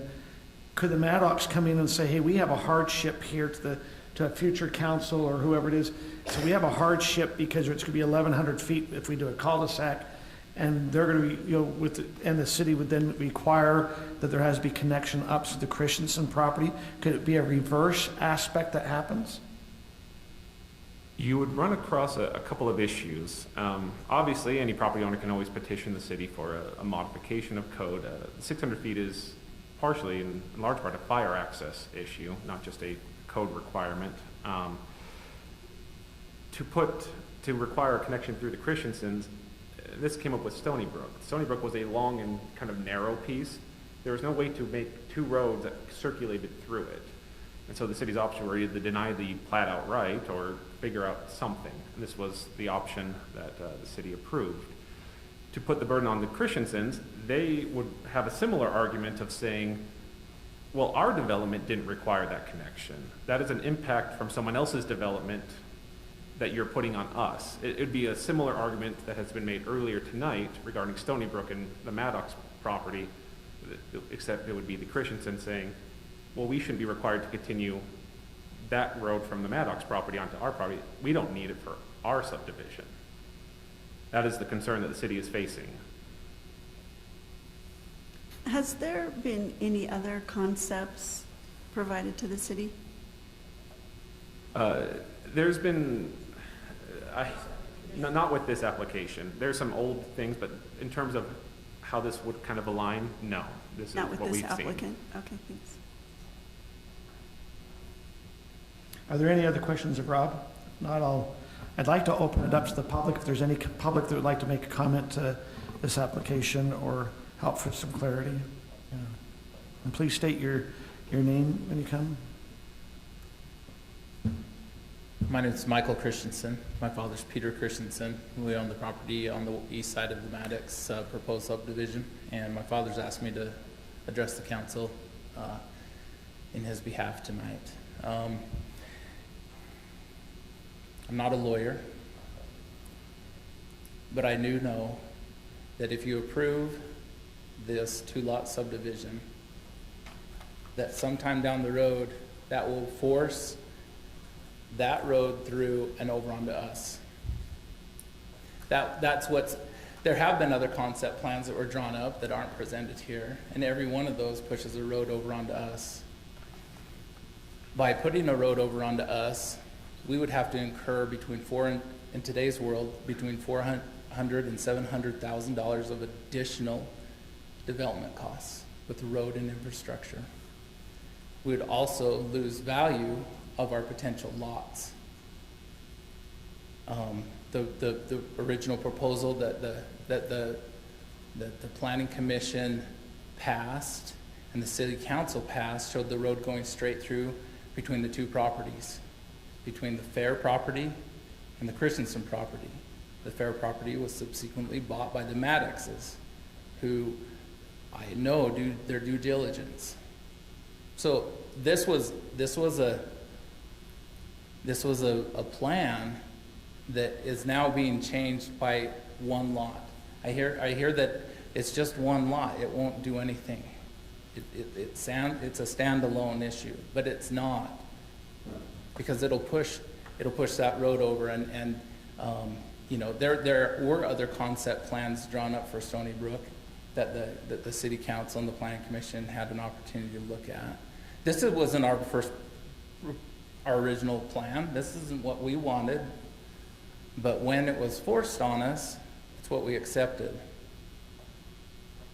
And I heard some terminology today that kind of scares me a little bit, is when we met with Maddox, is they did offer to buy our property, but our property isn't for sale. We've owned our farm for decades. It's a working farm. It's part of a business that makes money. And if we have to put in a road and do something like that, it devalues our property in the future, which would be advantageous for somebody to purchase it for them, but not for us. So I don't want to take up too much of your time. I think it makes, you know, I don't know every legal law on this. All I do know is that as it is proposed, if that lot goes in there, then that road cannot go straight through. And where is the council going to put that road in the future? And if you can't say that it doesn't come on us, then we just ask you that you deny that. Just to deny their subdivision, and we come up with something that doesn't put the undue burden on our property.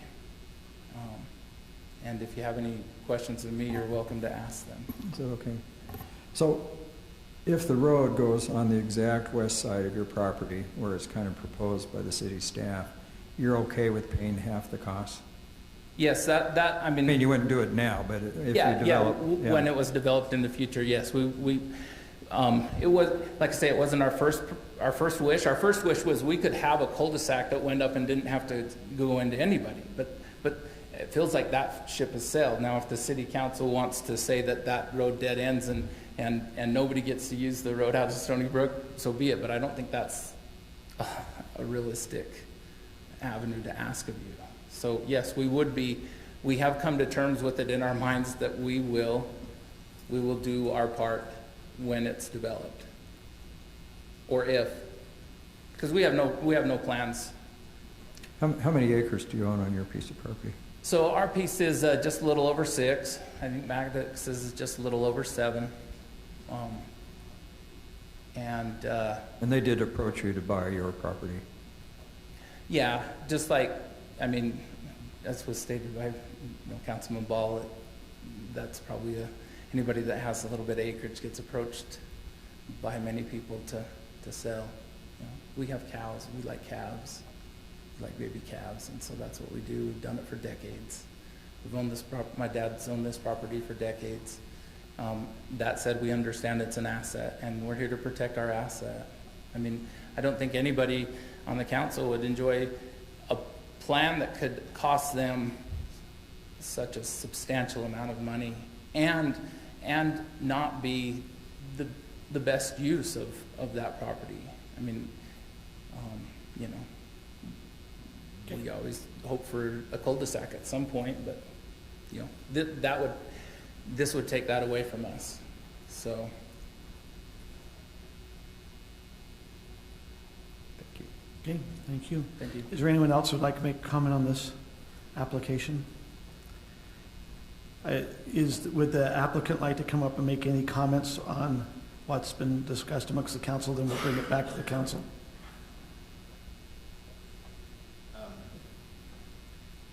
Can I ask for clarification from Mr. Christensen on something? Why don't you ask us? I'll ask you, and then maybe you can ask clarification. Yeah.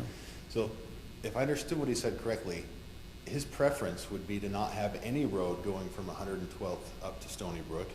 It would be to have their own cul-de-sac within their own property and not have this road going down the middle, which neither property gets to really use. And I think that's an important clarification, although it doesn't change the exactions analysis. I think it might help if I just give you an example of what a truly lawful exaction would be. If you have a new subdivision that's going to double the traffic on a road and make the road come to a level of traffic service that fails, it would be fair to require the developer of that subdivision to widen the road and add a new lane, because that would be the solution to the impact of the development. I'm driving at home. I know I'm hitting a dead horse here, but the application before you does not generate any sort of an impact justifying a new road. It just doesn't. Down the road, if you approve what we're asking for tonight, and down the road they decide that they should have configured it differently, that's their own problem. They are asking for approval of a 2-lot subdivision. And if that serves to reduce what they can do in the back, again, we're not here asking big government as our big brother to help us avoid our own costly mistakes. This is our decision. We want to subdivide our land. There's no need for that stub road to nowhere. It's an unlawful exaction. Thank you. Bringing it back to the council, is there questions you have of any staff, or if you want to discuss? Rob, here's some clarifications I guess I need to have. There's been a discussion about that we are that we're doing an unlawful taking of this property, that that it's not required, there's an unlawful taking. And I just want to make sure, maybe you've already kind of answered through that, but could you just maybe clarify that again, please? Yes, so this gets into some fairly complex realm of constitutional law. So as you know, the city has the power of eminent domain. You can take property for public use. There's a related doctrine regarding, it's called an exaction. And the question that has been kind of fought in courts, both our state court and federal court, is, can a government entity put a condition on approval of a land use permit? So a subdivision application, a building permit, something along those lines that says, we'll give you this permit if you give us money or property, or you build a utility line for us. That's called an exaction. And the question is, how does under the Constitution, if a government entity takes a entity's or a private person's property, you have to pay them just compensation. And council's familiar with that. We've gone through that process for other road improvements. The question is, at what level does a condition on a development application, a subdivision plat like this, does that exaction rise to the level of a taking that either we cannot do as a government entity without compensating them for it? So the question of, is it an unlawful exaction, is essentially, did you take too much from this development application that essentially you'd have to compensate us for? You'd have to pay us just compensation, which gets into that kind of standard that we've both talked about tonight of you have to show there's a government interest and a rough proportionality related to the impact of the development and the burden of the exaction, what you're requiring them to dedicate.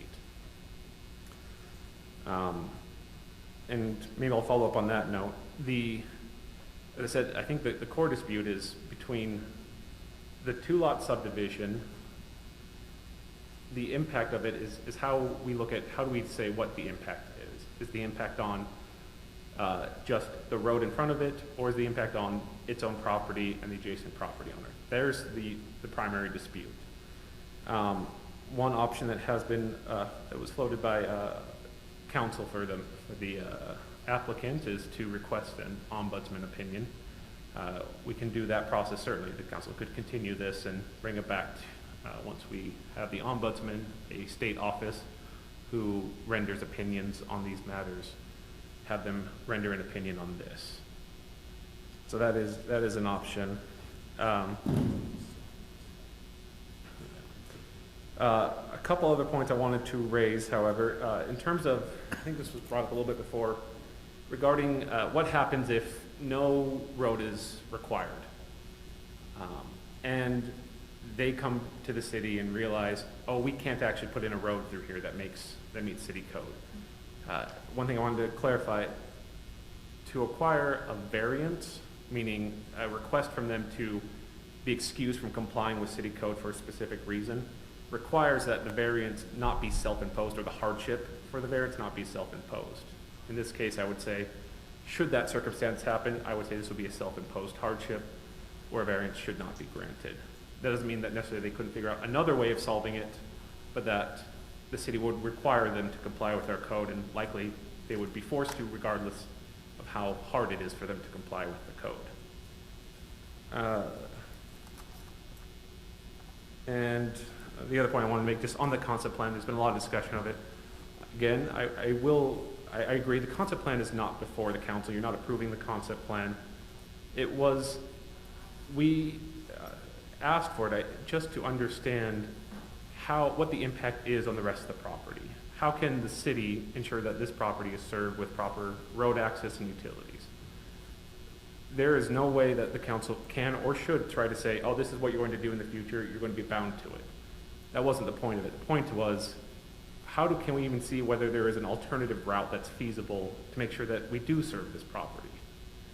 That was the point of the concept plan. Again, it is not for your approval. It just emphasized, should the council decide that the impact of this lot is really to either shift the burden on Christensen's or overly restrict what they could do with the rest of their lot, it may be helpful to consider that. I've heard a lot of great arguments on either side of this, and I think I'd really like to cross, all my T's, dot all my I's on this, and continue the discussion and get a opinion from the Ombudsman's office, and just make sure that we go in the right direction. But I'd love to hear council's. Are you making a motion? Because I'll second that. Yes. So you've made a motion to continue this, to go get an opinion from the state ombudsman's office. Yep. Scott, you have now. I'll second it. I think we need more information because I think both sides are fairly compelling. Is there any discussion the council would like to have before we move forward on? Yeah, I have, can I ask Mr. Christensen another question? That would be fine. So, Mr. Christensen, you said that you wanted, can you just verbally tell us what you would have ideally if you were to put up a concept plan? Would you want to go in and then create 2 cul-de-sacs on each side, or? I don't know if the city has the original concept plan that was given to the city council, but I mean, optimally, when you ask that, are you saying as it relates to the stubbed-in road? If we just forget the stubbed-in road for just a sec. Yes. What would your concept be? Oh, if it was just if there's no stubbed-in road, and we had this drawn up in 2005 and talked to the the planning commission about it back then, but it would just be that road that through the middle would just have a cul-de-sac. And so there'd be like seven lots, and it would just be a cul-de-sac right there. And then the other property would develop as they saw fit. They could essentially have the same thing. They lose their old home that's built there. But. Okay, thank you. And then I guess my follow-up question would be for Kelly. Kelly, if that road was not stubbed in, or if it was stubbed in and then came off to the left from the way we're seeing it on the screen and went out to that main street, I can't remember what it was called, is that 4800 West. 100 West? North County. And came up straight, then basically the Christiansens could they, this is all hypothetical, but that still wouldn't meet any city code for them to build some cul-de-sacs in there the way that they would like.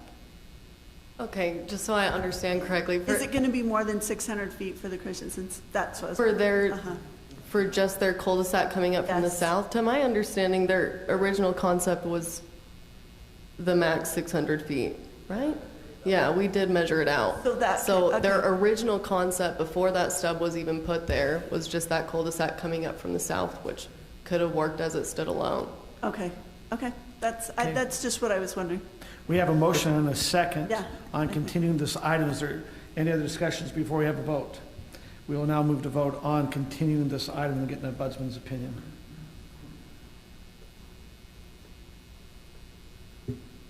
There's not a... Okay. So the vote is to continue. Correct. Vote you're voting on now is to continue this item to go get an ombudsman opinion.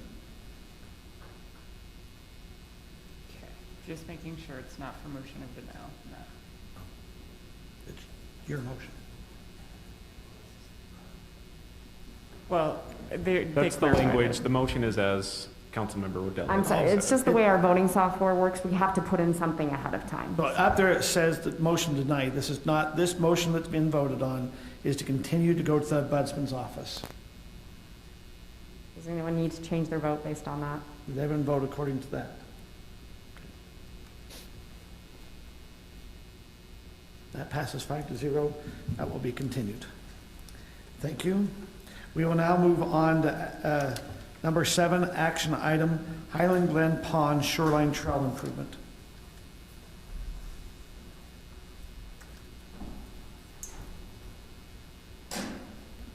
Mayor, City Council, thank you for the opportunity to present this item before you tonight. As you all know, the Highland Glen Pond is a great attraction to Highland City, and there have been some incidences down there that have caused us to look into some of the safety concerns that have been brought to our attention down at that pond. Can you move on to the next slide? These are just a few pictures of the western shoreline of the Highland Glen Pond. It's a trail system that travels all the way around the pond in a continuous circle, and that the first picture there on my left is the outlet structure of the pond. So when water comes into that pond on the north side, it has to have somewhere to go. So this is the structure that gets it back out and directs it into the river. The second and third picture are pictures of erosion that's been caused by water of some sort, by children digging, just by the natural use of a beach area on a pond. So these situations have been brought to our attention. There was an incident, and we immediately went down there, filled the holes, and have continued to do so to try to mitigate any future problems. The next picture are 3 different options, as you saw in the council staff report. We have 3 different options that we've looked into with JUB Engineering.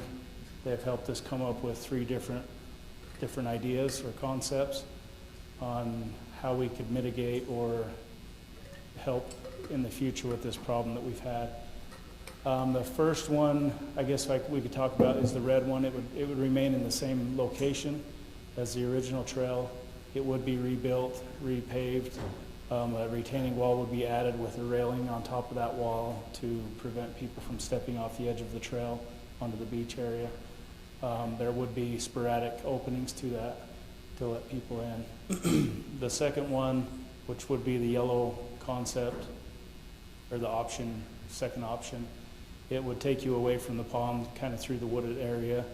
It would take you through some of the picnic areas that are in that wooded area, and then eventually meet back up towards the north dock. It would be utilizing some of the existing trail, but with that, it would need to be replaced and repaired also. And then the third option is the green option, which exits the trail, or the existing location just north of the outlet structure, kind of behind the grassy area, and then reconnects with the trail up by the dock. This would add some grassy area, improve some of the beach area. Unfortunately, the slope of the beach as it is fairly steep. In order to mitigate in order to change that, we would have to go through a lengthy process with dam safety, because that is part of the dam structure. It's the saddle portion of that dam. So, let's see, where was I here? Wrong direction.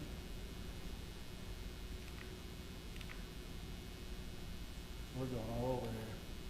So this is the first time I've heard that this structure was for, oh, it's called a dam structure. I didn't know this was a dam. Does that make sense? So this, right. It is considered a dam. We have an annual inspection, just by the nature of it and where it's located and the way that it was constructed. It is considered a dam. It has an inlet and an outlet.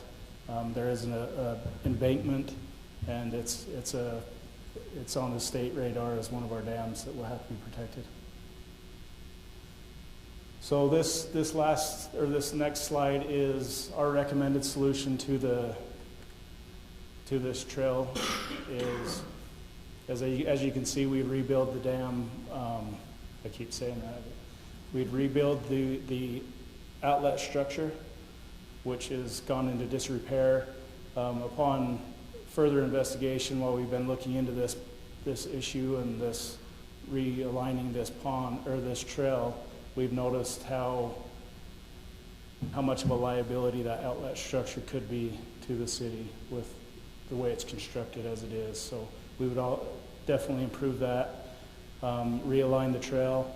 It would take away, it would go into the wooded area. Some of that wooded vegetation would have to be removed to facilitate this, but in turn it would add more grass, more picnicking areas. We would add a couple pads, concrete pads with picnic tables on them, and hopefully in the future some shade structures for the families and those that are enjoying the pond. And on the north side up by the dock, there would be a section of that retaining wall that was proposed in the first option. It would just be a significantly smaller portion of that retaining wall to help people steer in the right path. And also by the outlet structure, there would be some railing there to keep people away from that structure.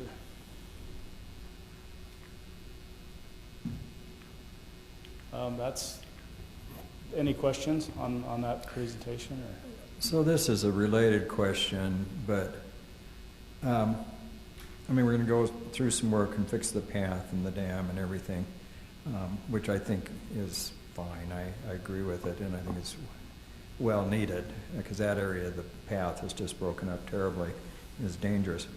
But what guarantee do we have that we're going to be able to keep water in this pond? I mean, isn't it filled from Pleasant Grove irrigation? Yes, that's the primary source during the irrigation season, is the Pleasant Grove irrigation ditch. Is that threatened at all? Do we have water rights to that? We do. We do have. So we do have rights so that they can't, the pond won't just dry up because other people are taking the water. No, we have rights to that, and we receive water shares throughout the season. Unfortunately, this last year with the low amount of water flowing, we weren't receiving a lot, so we did see that. But we always have right to have water in that pond? Yes. Okay. Yes, through Pleasant Grove irrigation. And we have other sources through our irrigation system that we can put water into but the Pleasant Grove irrigation water as it is pretty much dedicated to that pond. Yeah, because I mean, the pond's loved, it's heavily used, and I Right. just want to make sure that if we spend all this money fixing things up, that we're going to have water in it. Yeah, Kind of a little detail. that is right. And over my years here working at the city, there have been considerable amount of time and effort put into this park and some major improvements. It makes it a more inviting place for the public, and we can see that. There's a lot of use to that pond right now, recreational use. Any other questions that may? So council, we have before us some budget items here. I think about, you have an option 1, an option 2, and option 3. The one question I have for you, Tyler, in just a second is, what funding, when there's a funding source for these different options, is that funding where it says trail funding, is it coming from last year's trail funds we had? Is this going into future years? Where's the funding coming from for these?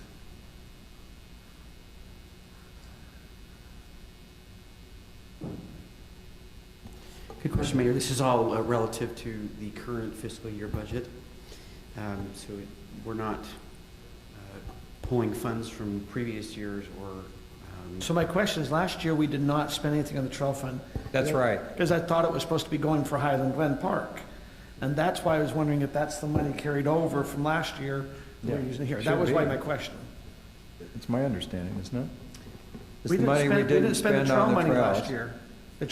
We had a trail maintenance money, Right. and we kept hearing it was going towards the Highland Glen Park. Is that some of these funds, or is this all funds from this year's trail funds? It's all from what's budgeted this year. So what happened to the money last year? So that would have remained in the general fund and ultimately become part of the fund balance. if Well, there's I guess we're confused on what's this and that year. Yeah, Because this year is 22, and we haven't spent the money in 22. We spent it in 21's budget. Maybe we did. Maybe we're getting, because we're in a new year. We kind of so that's kind of just this funding that we have for the trails come in from a 1/4 cent sales tax, and it has to be used for trails or roads and things. So it just can't slip into the general fund. Does that make sense? So I was just wondering, we should have that separate in making sure how we're funding this. I'm just now, and I probably should have asked this before. That's what I thought. Maybe the 70,000 was coming from last year, and maybe I'm confused, like you're saying, Scott. Maybe where I'm saying last year, it was what we allocated in July to go forward for this year. So maybe that's what. Am I confused that way? So, yeah, I thought we approved to do the Highland Glen Trails this budget year, which is 22. Right, so that 70,000 that they're referring to is the current fiscal year, what was approved in the budget in May and June for fiscal year 21-22. Correct. But we haven't spent it yet. Correct. Okay. Correct. So that's where a lot of this money comes from, at least, right? Yes. Okay. Okay. So I think we've got the money. We just haven't spent But it. basically, we're not dipping into reserves for this. We've already allocated money for this. Correct. Okay. Now, hold on. Okay, now there's 70,000 for trail maintenance coming in, and then, but you have 77,000 coming from trails, which is park capital, which is a 40-40-76. And that comes from, there was 167,000 budgeted for the hollows, and Public Works is. Okay, so this is coming out from the hollows money. So there are some savings anticipated there. 90,000 is the cost that Public Works is estimating that will cost. So there is some savings available in the parks capital. What was budgeted? Isn't that because we had the neighbor who was able to do some work for us on that one? And so then it decreased the That's in the hall. That's correct, yeah, the neighbor, Yeah. we ended up working with a neighbor, and he's doing a lot of that retaining wall work at cost. Yeah. Okay. So this isn't touching Mountain Ridge, Park Capital whatsoever. It's Yeah, That's correct. I'm still a little confused now. Okay, so. So I thought we have about $100,000 we put into trail maintenance. Yes. We didn't use it in fiscal year 22 yet. Correct. So it's going into this, because it was supposed to go into Highland, but it's only 70,000. 77,000. No, 70,000. What happened to the other 30? There's 70,000 that's included in these funding sources here. There's another 65 that's been budgeted in the open space. That's now that's where it is. Okay. So now, but on your thing, it says Parks General Fund 10-70-38. It really should be general fund because this is a dedicated tax. I just want to make sure that we're watching that 135,000 separate than we are in the general fund. Is that, am I thinking correct? That sounds, I'll dig into that. That's from the sales tax. Okay, Yeah. so here it's that quarter cent sales tax. We have 135. 65,000 this year is going to open space trail maintenance. 70,000 is coming into the Highland Glen Park. Okay. And then we have another 77,000 coming from the Parks Capital, which was money we had for the Hollows Trail that we budgeted 167, but there was a savings, and we're putting that savings towards the Highland Glen Park. That's correct. Okay. Okay, makes sense now. Sorry. And this it's good to know. is separate from the playground that we've been talking about replacement. Correct. Because that will come up in another Correct. soon. Okay, now let's get back on task. There are 3 proposals here. The staff is recommending we go with proposal number 3. Do you want to discuss the 3 different options that are here, or is there no questions from council and you're ready to make a motion? I'd like to go with option number 3, just after looking over them and knowing how that trail goes in that park. Is there any discussion, or are we ready for a motion? I like option 3 as well. I'll make a motion if that's okay. I move that the City Council approve design option number 3 with the trail relocating behind the picnic and grass area, directing staff to commence construction and bid the appropriate portion of the project. Go ahead. Go ahead. No, you were first. Okay, I have a motion by Kim, seconded by Brittany. Okay, any other discussion? Does everyone feel comfortable that we've not discussed option 1, we haven't discussed option 2, you had it in your packet. We're moving with option 3. If everyone's ready to vote, we can vote. Thank you. Hey, thank you very much.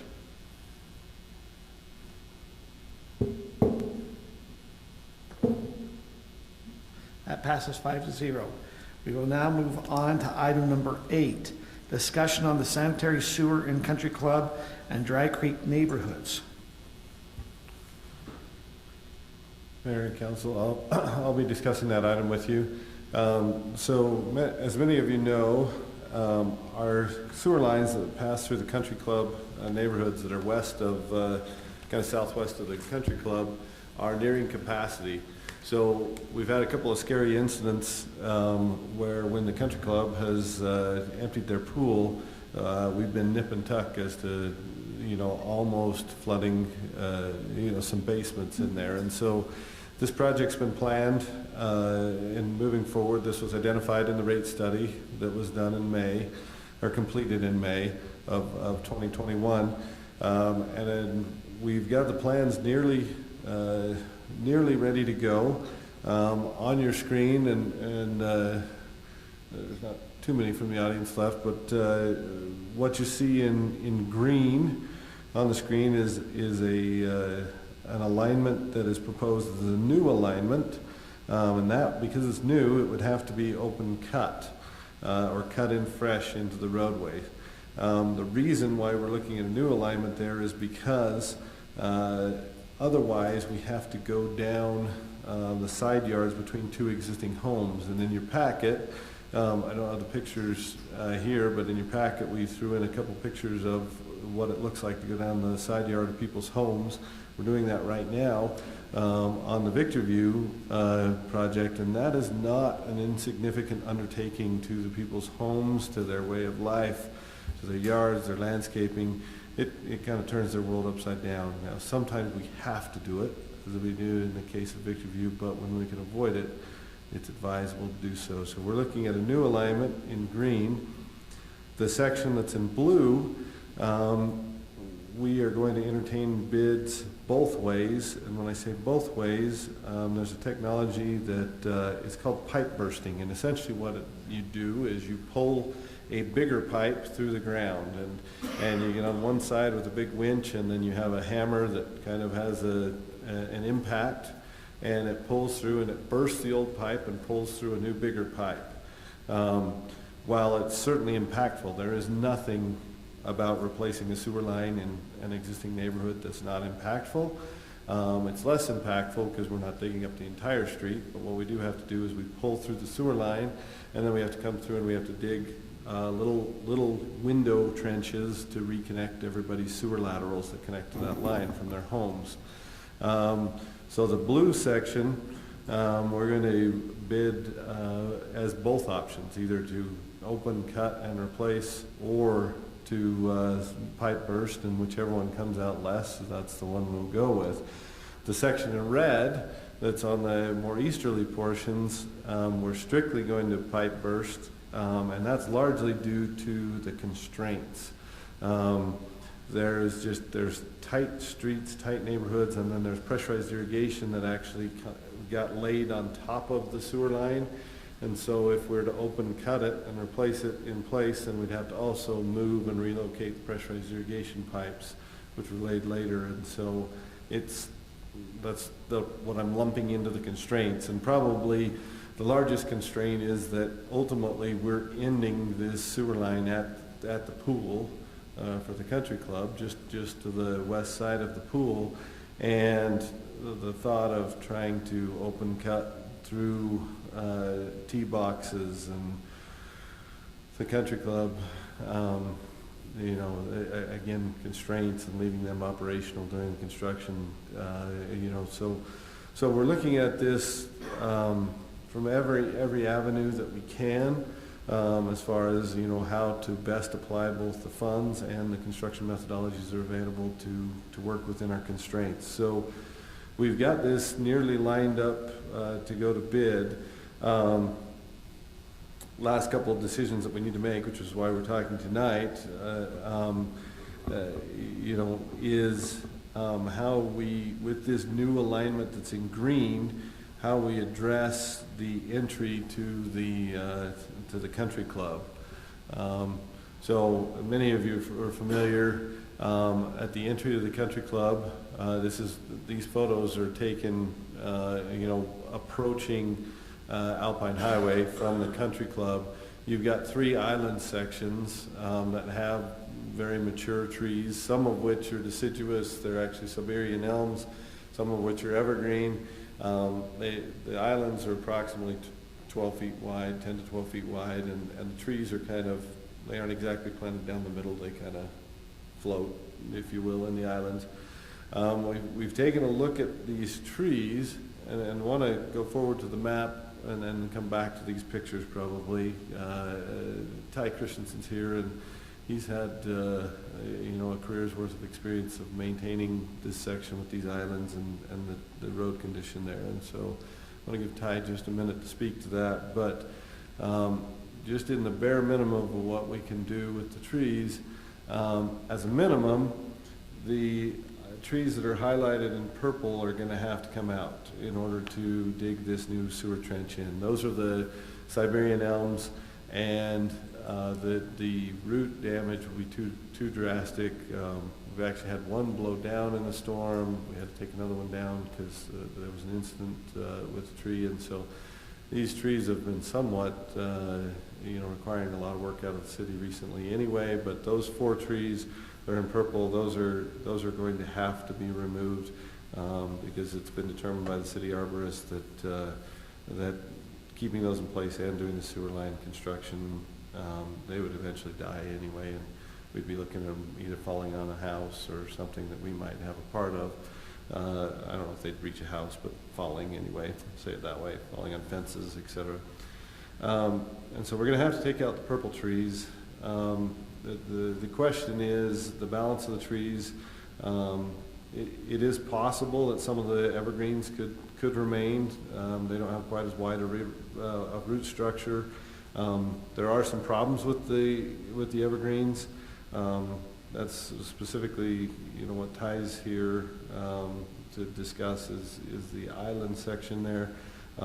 Some of the problems that we've noted in the staff report are You know, because they don't lose their vegetation in the winter, this section kind of gets semi-permanent ice in the right sections of winter, and it's very slick because it stays shaded all the time. The sun doesn't make it through all the different evergreens. And then the resulting road damage, Ty will speak to, and then also the, you know, the evergreen trees are a little shallower on the root systems, and we see their root systems kind of in the asphalt layer, et cetera, as well. But if it's okay, I'm going to give Ty the floor just a minute to come up and kind of speak to your experience in the roadway in this section, and then we can talk about, you know, potential solutions, if that's okay. Mayor, City Council, thanks for having me. The issues we've had there is the road's breaking up. You know, the frost is, you know, gets water, snow on it, and the freezing temperatures throughout the winter pops the road apart. Since I've worked with the city, it's been a constant maintenance problem in that area. And then the trees are causing lifting of the road and asphalt and breaking it open, which lets the water in, which causes the freezing to pop the road apart. So the elms are causing a lot of our problems right now. The pine trees have a shallow root system, which can cause some problems too. So we would like to remove what trees we can to eliminate some of the shading in the area. We don't need to remove them all. There have been some other issues with the islands also, and that's constant water year-round. From being watered in the summertime, the worst thing on a road is water, to stay, you know, on top of it. Plus it's getting down through the cracks that are being caused in there anyway. So the constant watering from those islands, you know, if we could get a better system in there, maybe with some zero-scape, you know, drip system to trees, something like that. I don't know, something to eliminate a lot of the water that's running across throughout the summertime, and then just open it up, let it get some sunshine in the wintertime, let it dry out a little bit. But those are my concerns from a maintenance standpoint. Any questions? Any questions for Ty staff? Well, I can direct these, yeah. I've got questions for Ty and Andy as well, but you know, I used to go to this church for about 8 years, and then they moved my ward to a different church. We've been actually living in the same house. We've gone to 5 churches now, but anyhow, I see a trend in the city, and you know, and I support all of this, and I understand your concerns. But we have areas in the city that have been beautified, and certainly the entrance into this neighborhood is beautiful, and it adds to the feeling for Highland. And I've watched as we've gradually taken out all the islands out of the Alpine Highway, which and part of me is kind of sad about it because I think it adds a lot to the beauty of the city.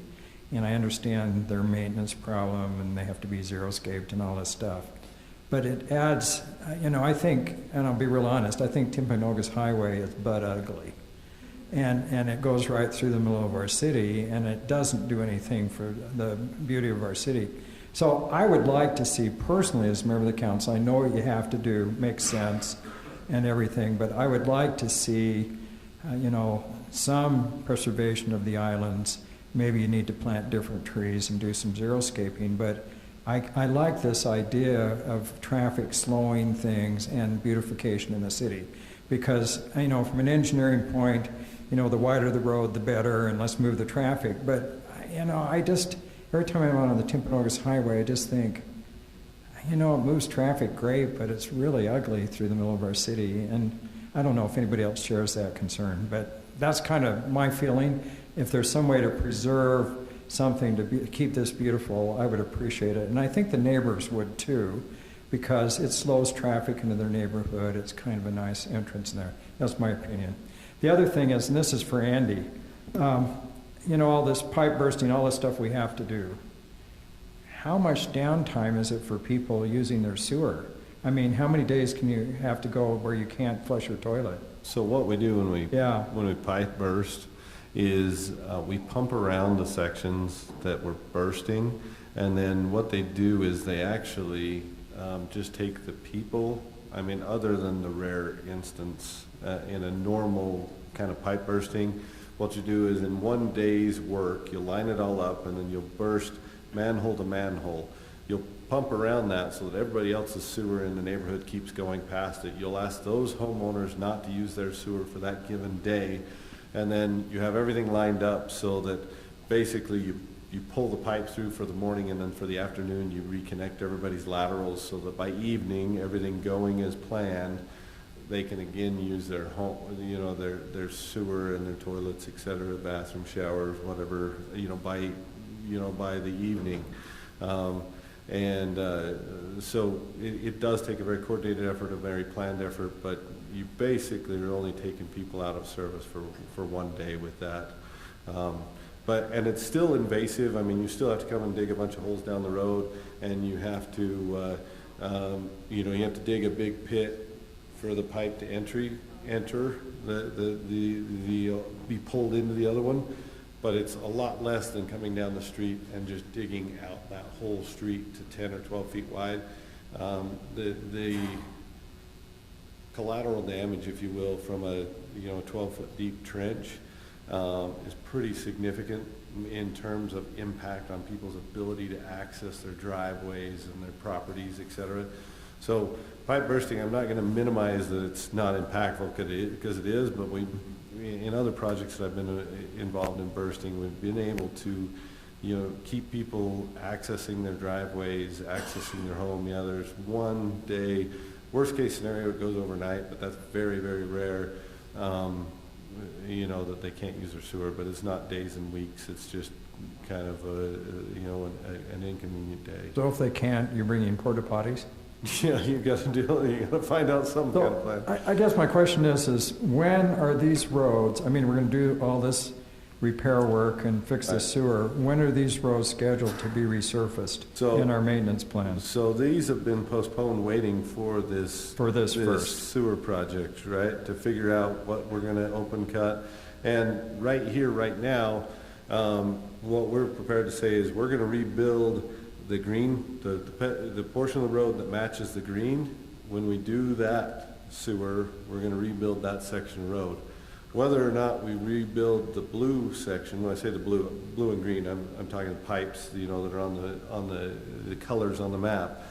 Really depends on if we're digging it up or not. If we're not digging it up for this year, we'll patch it back together, and then we'll come back and do it in an ensuing year. But the city's held off doing any road work here until we could get the sewer replaced and know that we weren't digging up a brand new road, so to speak. So as part of this, what we open cut, we'll rebuild while we're doing it. What we pipe burst, we'll do, you know, in an ensuing year, likely the next year, something of that nature. So is my concerns about the median strips and xeriscaping trees and that, are they unreasonable? I mean, could we still put some sort of median strip that's maybe zero-scaped with some nice trees or something to keep the area beautiful? I think, you know, in an ideal world for streets maintenance, just, I'm not talking beauty, I'm just talking streets maintenance, you wouldn't have an island, right? Right. In this case, you know, staff's looked at it and they said, you know, that's probably not realistic here to come and say, hey, we're just going to eliminate these islands, et cetera. Because the people have had those for a long time, have been in place for a long time. You know, what we're proposing is kind of the compromise solution, and maybe there's a mixture, was, you know, where we know these pine trees, and you know, the neighborhood, we know there's a lot of value for these, but, you know, where we've had, these pine trees are part of the problem in shading the road, et cetera. Do we come in and we take out all the trees, but we leave the planters, you know, the islands, And then we come and we put in a deciduous tree that's a little more street tree friendly, et cetera. Maybe he's a little more down the middle of the island, keeps the branches away from the cars a little farther, you know, that type of stuff. But we keep the islands and more or less remake them on the heels of this project. But with drip systems and xeriscaping and things, so they're attractive, but they're attractive, they resolve but problems. work a little better for the roadway. Okay. You know, they're still going to be, if you pull in there on the south side of the road in the open space, there's all sorts of trees and pine trees, et cetera. So we're not going to eliminate every ounce of shade from this street, if you will, because all those trees would have to go. But at least that's generated by the island and et cetera, we try to minimize them and come in and just, you know. So none of these median strips are part of their open space. Renew it. Yeah. I apologize. Say again. So none of these median strips are really part of their open space. They're not really cottages on the green. They're not an open space neighborhood. They're not on the cities, they're at PUD. Yeah, they're PUD. PUD, but these you know, these islands are in you know, what is a public street, and so I've understood that, and I haven't been here a long time, as all of you know, so I've just conversation, I've understood that once upon a time, the PUD or neighborhood and whatever organization I don't want to speak to, you know, maybe took a little more care and responsibility for these islands, but over time it's kind of drifted to the city is kind of the way I've understood it's transitioned. And the hows, what's, and whys, you know, I probably am not fully equipped to speak to, but as we look at it now, that's more or less what we're saying is we have two options. We can do our best to leave the pine trees and you know, some of them might have to go with the trenching. We get a little wide, get into the roots a little bit, and that is an option we can pursue, or we come through and we kind of just take out all the trees in the islands, and then on the heels of the project we rebuild the islands and put in new trees and you know, and kind of remake the islands, if you will. But you're going to redo the whole road in that section anyway, yeah, so they we're get a gonna do nice both new road sides. too. Yeah, I mean, this in the green section we're proposing with the project we'd redo both sides. The other thing that I want to go over with council, just as you think of timing, and I don't want to get off the trees too much, but in today's bid climate, contractors have their, I mean, we actually, a meeting we had today with our contractor who's building our Murdoch pump station and our Pheasant Hollow sewer lift station confirmed. We'd been talking to contractors anyway, and we knew this was the case, but this meeting kind of further confirmed it. This contractor told us, yeah, we're not bidding any more work for this year. You know, we've got our work palette full for this year, and we're just not even bidding any. It's got to be a project that kind of goes over the winter or something, you know. We're looking months out if we're going to bid something. So what we're going to do with this project is, at least what we're proposing, is that we put this out to bid, but we're going to give them clear till June of 2023 to finish it, in hopes that we can attract a little more competition. There's a lot of time in getting materials queued up, et cetera. That would give somebody the opportunity to start on it this year, and certainly there are portions in the UDOT street, et cetera, they're going to be limited when they can do it, but we're going to essentially give them about 15 months to do it, in hopes that we can attract a few bidders and consequently get a little better price. So that, you know, some of your questions on, well, when are we going to rebuild the road? I do want the council to understand that we're proposing to give them a little bit longer window on this, but it is for a reason, because we think if we say, hey, you've got to have this done by October, we're not going to get nearly the number of bidders, consequently price will be up. Can I ask a question and make a suggestion? Yeah. My question, I think, more maybe is for Nathan, but Nathan, if the main reason that we have to redo these pipes right now is for when the country club empties their swimming pool, do you build that into impact fees, like initially, or, because it seems like the expense is largely because of them? Good question.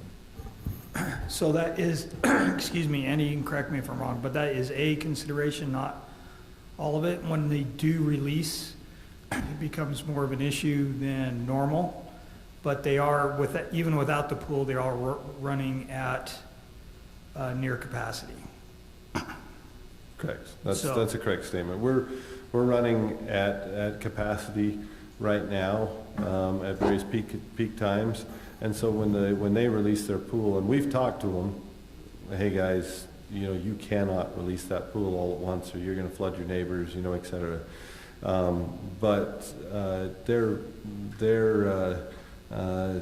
When they release the pool, it's kind of that little bit extra that just tips us over the edge, and then we're right there. The pipe's brimming full. When we say it's running at capacity, we define capacity as 75%. The pipe's 3/4 full, and that's why we say that's a capacity, because then when you get any little extra burst, then a burst of sewage for whatever reason, you know, you're pushing into people's basements. So this sewer line discharges everything clear from Viewpoint down. It also has the lift station there that's in the dip by the American Fork River that discharges to it. So you have a couple of different things here that can peak and discharge and cause it to push up that little extra. But yeah, the pool is kind of the icing on the cake. My suggestion would be maybe that instead of having a very long conversation about individual trees right now, I was just thinking back, and this is the last thing that I talked to DeVerl about before he passed away, were these trees. And I know that DeVerl felt strongly about these trees, and so do those neighbors. And in the staff report, it recommends that we hold a neighborhood meeting anyway. So my suggestion would be that we get input at that neighborhood meeting, and I'm happy to go do whatever I can, and kind of let them hear what the pros and cons are, and maybe let those residents be involved in what that design is going to look like. I agree with Brittany on that one. Obviously, we know that we need to replace this piping, but as to the trees, I think the neighborhood needs to hear the pros and cons and then go from there off of their recommendations. I agree.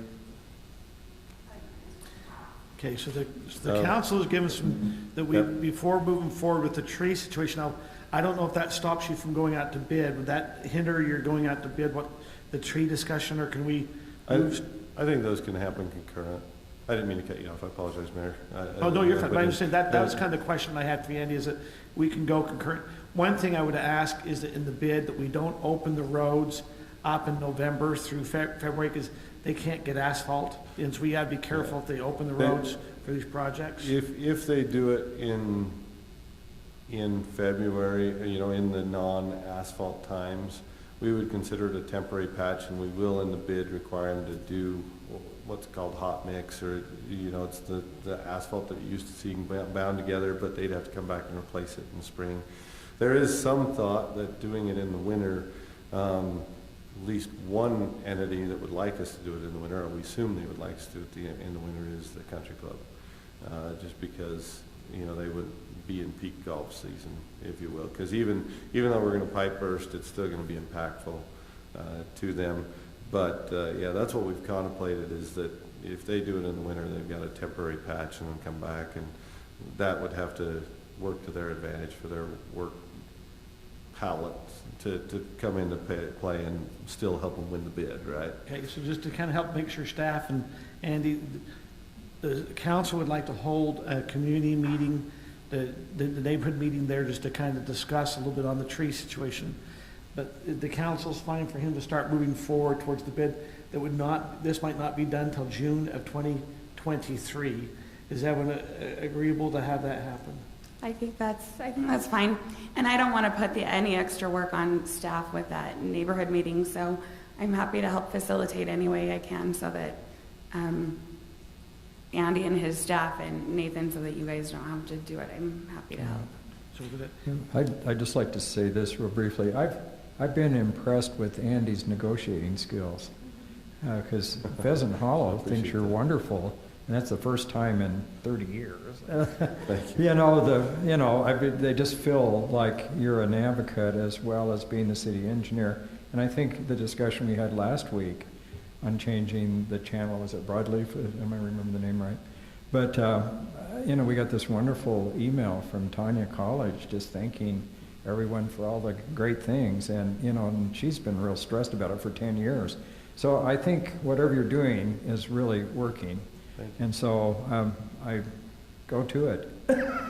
Thank Yeah, you. there's one last part of this project, this project will also bid a small section over in Dry Creek Hollow area, right off 6,000 West. Again, we're going to look at that as hopefully pipe bursting. The red portion would be burst and the blue would be either or in the bid. So that one's probably less controversial, a little shorter, but certainly nonetheless impactful to those that front on that street. So in the same package, we'll be bidding that. Thank you. We will now move on to item number 9, discussion of the 2002 annual resident survey. Is that you, Erin? It is, Mr. Mayor. I can't believe it's time for the survey again. Many of you have been through this multiple years now, so I'll be brief concerning now as well. So we've been running the survey annually since 2016. We use an electronic and a paper version of the survey. No questions are required to try and solicit as many responses as we can get. We usually get around 1,000 people. It goes up and down in different years. And we recently made the shift to do 1 per adult. It used to be 1 per household. The hard costs to the city are relatively minor. It's been around $700, sometimes it's a little more, just for the printing costs and sometimes facilitation of the online version, depending on the software we use. And promoting it through various sources as well. There's a lot of so we do this survey very cheaply when you look at other cities and how they do their surveys. Hard costs are very cheap for us. The soft costs are very expensive. My time in designing, but the most part really is in the coding afterwards when you're having 500 surveys come in, having somebody from staff code all of those. We normally distribute the survey either in February or March, given where we're at in the process to get the newsletter out. It'll be March this year as to when we would distribute the survey. We get around 20 questions on the survey. It just depends on the length of question and how many I can fit in there without making the font too small, frankly. Usually we have some annual repeating questions about level of satisfaction, service ratings. We have one question that's showed up for the past few years about various things that people might support for tax increases. The library usually asks a question or two, and then we have demographic indicators to help us see, okay, are we getting a representative sample compared to the census? And then secondarily, depending on where you live in Highland, are your answers different, right? Do we need to discuss things differently in different areas of Highland? And then the remainder of the questions are up to the council and staff, depending on what matters that particular year to us. Last year we asked questions about at the time it was the RAP tax, now it's the parks tax, open space fee, and the Wimbledon referendum. And so this year, my question for you is what do you care to ask? So I've gotten a couple submissions. So one question was about fiber. Many cities around us are doing fiber projects. Is it time that Highland looked again at that? We looked a few years ago. So questions would be, how satisfied are you with your available speeds that you have? And then, do you have an interest in the city doing a project, knowing that the city would need to contribute funds in order to make this viable? Another question, ideas that have come up are, again, in relation to parks, and we've asked similar questions in the past, but one would be playground element desires, kind of going off of Mountain Ridge, and as we now have this parks tax money, and we're looking at putting in hopefully a playground a year or so, depending on funding. Kind of what things should we be looking at in our playgrounds? And then the second question would be just other park elements, right? So what else do you want to see in parks? Pickleball courts or walking trails or open fields or bocce ball courts or whatever. And we asked a similar question a couple of years ago about that. But really, ultimately, at this point, Mayor and Council, I would love to hear what you want to ask so that I design the survey to help meet your needs for the next year. So as we look at this, just one interesting note from last year, we asked about a rat tax. Were they very unlikely, likely, and very likely to support? Our survey nailed almost exactly the percent of what support we got for the vote. I mean, I'm just saying, when we look at these surveys, it can really help give some guidance on what we're doing with some things. Anyway, we'll open it up. You know, we've talked about, let's just, since you have some items here, let's talk about each of those and then we'll add. So, fiber, I'm the one that asked to have that put on. I think a lot of us are aware that Cedar Hills and then Lehigh is moving forward with fiber this year. American Fork, each time their mayor does their, his big yearly thing, he always talks about that they're going to bring fiber to American Fork. I've talked to Alpine, they have a group that's studying it, about trying to do fiber. I was just thinking, we had 2 years, was it 2 years ago, we had Utopia come in, did a presentation to the city council. Is that something that the council would like to get a feedback on, some of it's not, hey, do you want fiber? It's, are you satisfied with the speed that you have? Because can you currently do what you need to do, or do you have, I think, this interest in the city funds? So council, on a question for fiber, how does everyone weigh in on that one? I think it's a good idea. I do too, especially knowing all the neighboring cities are looking at it. Is there a way, other questions other than those two, about satisfaction of speed or interest in the city funding? I mean, Utopia, when they came, their request is we didn't have to do a bond, but we had to guarantee a 65% take rate. So if we had if we had 5,000 connections, we had to guarantee 65%, or we had to pay a fee to keep them above that 65%, because they'll go get the bond instead of us. And so there's a lot of things with fiber. If we go down that route, I've talked to Salem. They're doing what's called the retail model, where they're going to own it all, service it. That's the retail. Lehigh's doing the wholesale, where they're going to go and bring a wholesale vendor in, and then they'll have a second party service it. Kind of provide. Utopia, is kind of a wholesale model, if you want to say, but we don't have to commit. Anyway, on fiber, are these the questions we want, or is there other questions we need to ask?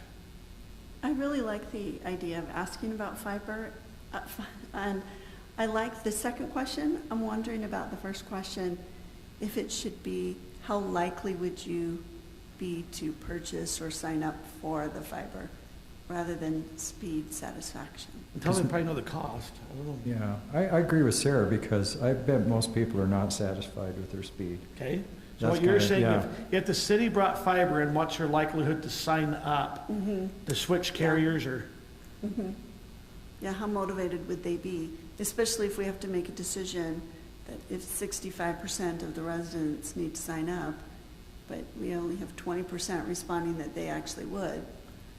So one of the things we want to follow is actually Salem. Salem's starting to put their fiber line in, and when I talked to the person putting it in, he goes, I asked what their take rate was. I says, okay, you got it in your neighborhoods, what's your take rate? And they were under 35%. And I go, you're under 35%? And they go, well, the problem is that they have Comcast in there and they have 2-year agreements. He says, and so it might be until they don't believe they'll know their take rate until 2 or 3 years, because it takes a little bit for that contracts to kind of come up. But that's a concern. I think it's a great question, Sarah. Any other questions on fiber or that gives directions on staff on that one? Okay. I will say I'm concerned about that question just from, and I'll think through it more. I'm not saying no at this point, just because I don't know if we have enough information for them to answer that question, right? I don't know what my speeds are. I don't know what the costs are. The way I drafted the question at this point is, how satisfied are you with your current home internet options? Just because we do get the occasional phone call, hey, can't the city do fiber kind of a thing? I only have dial-up. There's a few areas in the city that really are limited. They can't even use like a satellite internet company. But I'll think through that more and see if we can ask that. I see the appeal of it because we want to know what the take rate would be. So. Okay, now let's move to parks. What information would you want to know on either playgrounds or other park elements?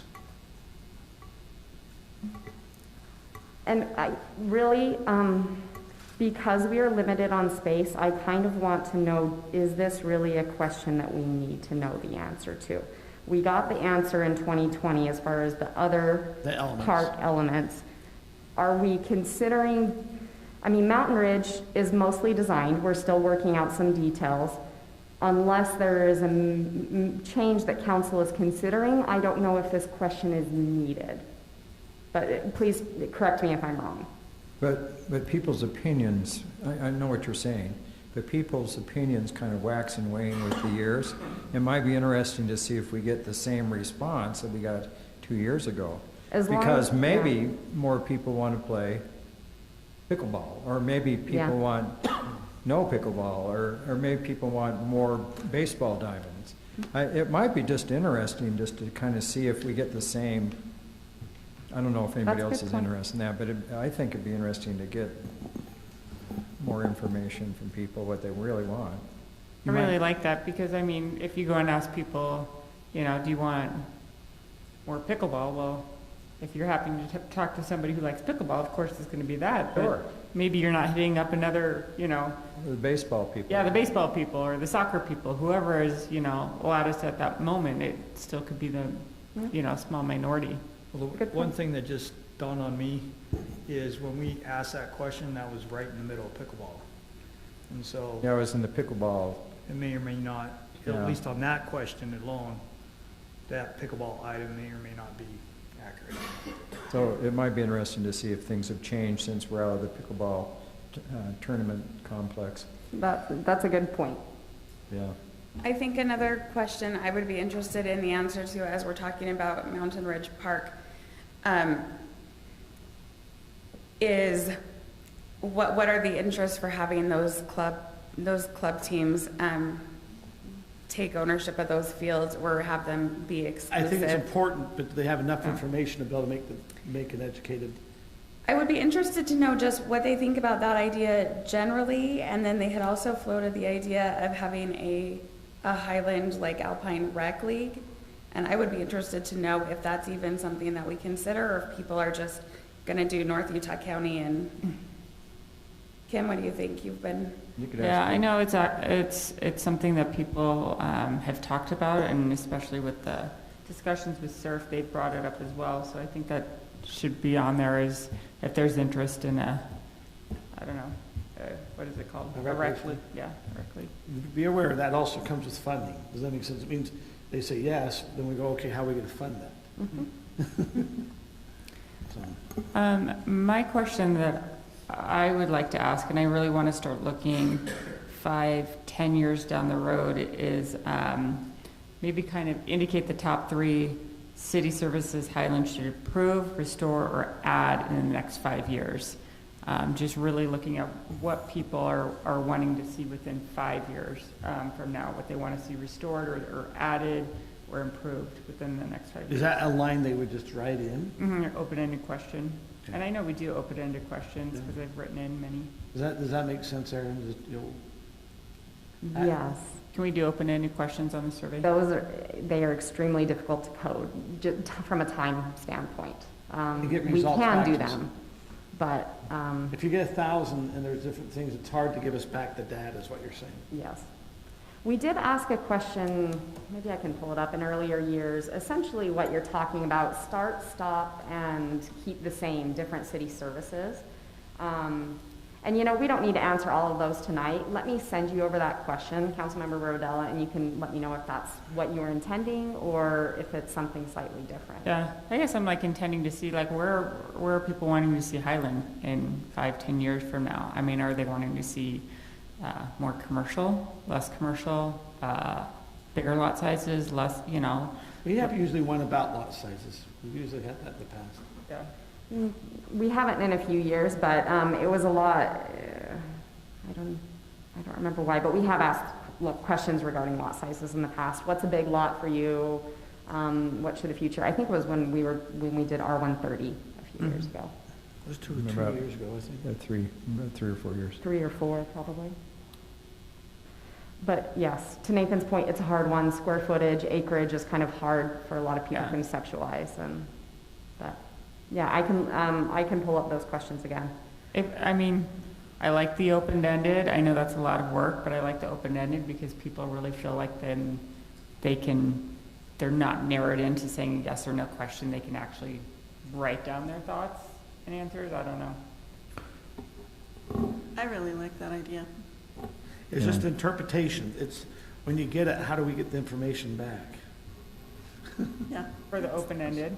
Yeah. I don't know. I do remember Rod reading it, basically going through the open-ended and telling us it. You could have it, you know, that, you could try to have that one. So Mayor, are you ready for another suggestion? Yep, another suggestion. You know, one of the big controversial areas Brittany and I were discussing this some last night, but one of the big controversial areas we have in the city has to do with encroachment on public land. And I'm not quite sure how I would word the question, but I would really kind of like to get some kind of sense for what the majority of the people that answer the survey think about encroachment and what we should do about it.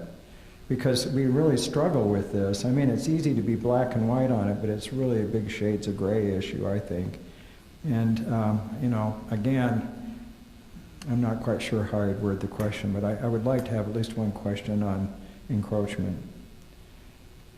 So essentially, what action do you support the city taking with encroachment? And something of that order. I think our encroachment committee couldn't come up with a question.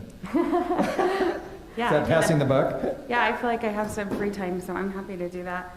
I will counsel you to not ask questions you don't want the answer to.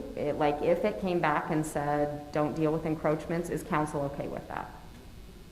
Well, I think that we have to just be careful how we frame the question, because I think if you just say, what do you think about encroachments? Yeah. We need to explain what encroachment, we have to be careful. It's going to take some description. Encroachment where people have taken, you know, have extended their yard onto city property. Maybe that would, you know, and if there's a way to ask the correct way back. A good survey, to be very open, your first 2 or 3, you ask a question, and then the last 2 or 3, you ask the same question in a different way. Really want to know what the answer is. Man, I would actually love council to respond to me with the answer to that question. Like, really, I would. Wait till my survey comes. No. Okay.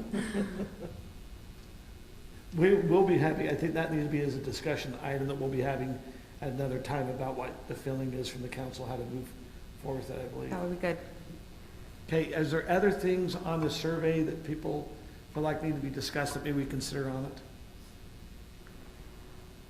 I am going to ask if, oh, sorry, did I cut you off, Councilmember Peterson? Okay.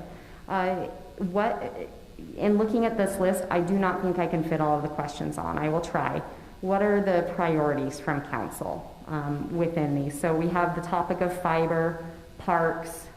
There's some subtopics there with the rec leagues, ownership of fields.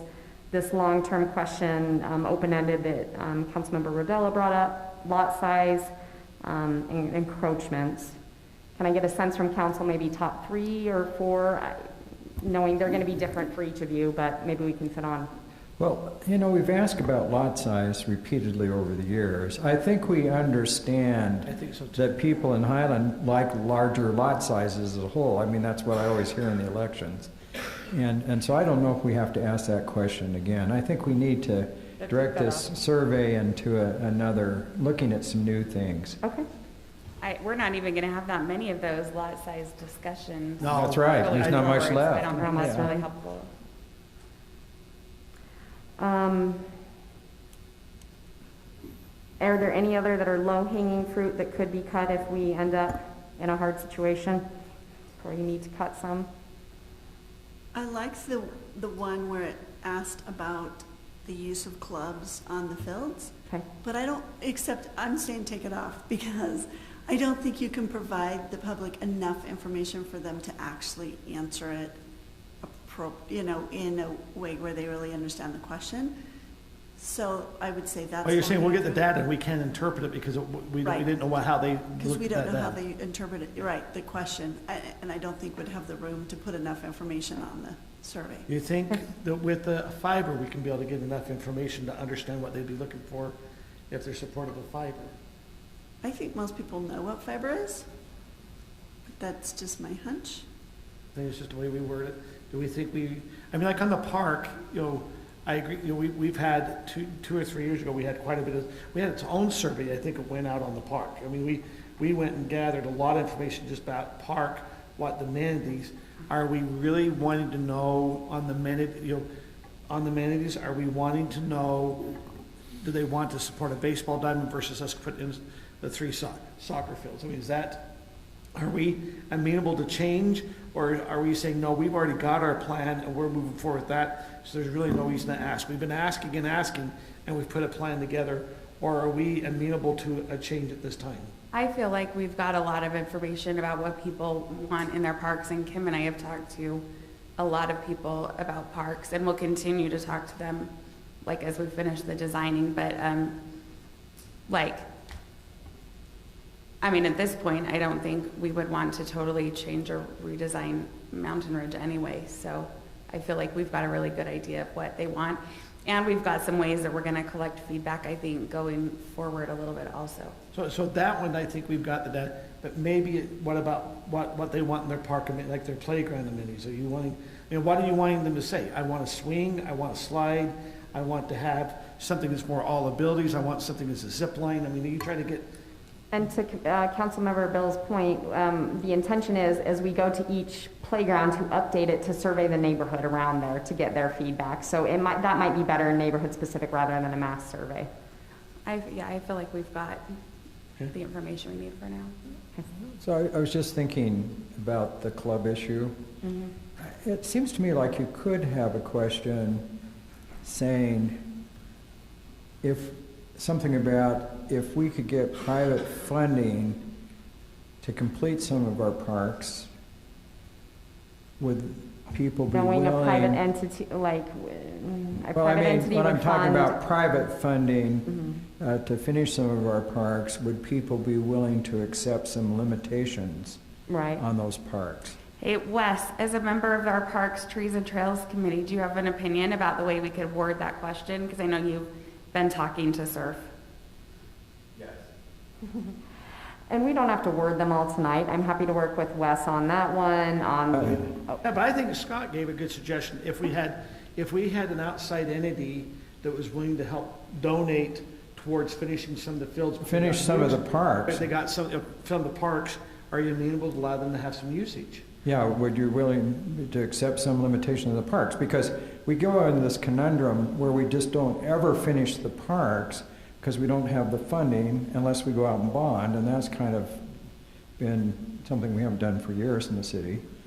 And but we do have some people that would put some private funds with some limitations on the park. And I'd just like to see what people think about that, because some of us that are getting old would like to see the parks done.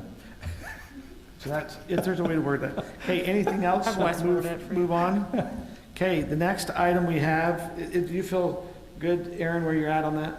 Yes, sir. So I'll send you out a draft when it's complete, and we will continue the discussion. So thank you, Mayor and Council. Yep. Now we have discussion item number 10, pressurized irrigation meter project. That's me, Mayor and Council. Sorry, I'm trying to get the, Aaron, I don't know what I did, but can you get me to the map? Goes with that. Sorry, I can't even read the screen. Just the next page. Oh. There you go. Okay.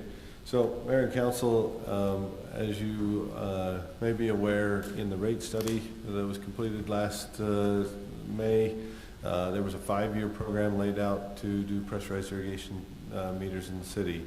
2022 being the first year on that. As you know, we've applied for some grants. We will hopefully hear from those grants in March, but we don't know exactly when.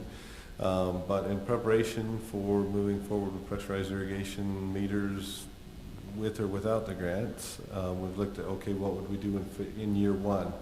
And what we propose for year one is a fairly modest undertaking as far as by the fact that, we've got 5,000 meters to do. We're proposing that we would just do about 300 meters, but that's really very deliberate in that we looked at, okay, how could we plan this so that we can learn a few lessons and possibly see some early advantages to the meters, and also maybe take down a few specific neighborhoods or pockets of the city. The idea being, if we take a first year stab and we kind of get a few lessons learned under our belt, then in subsequent years we could do a little bigger packages, but we would have the advantage of that first year's learning.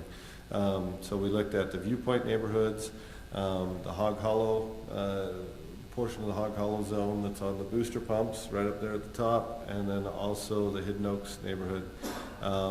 Reason for the different selections, for a viewpoint, we do have a meter up there. We know how much water goes into the landscape, so we can kind of see if there's any difference pre and post. We're anticipating that in the end, our meter selection is going to give some type of user interface to the residents where they can look at maybe what water they've used.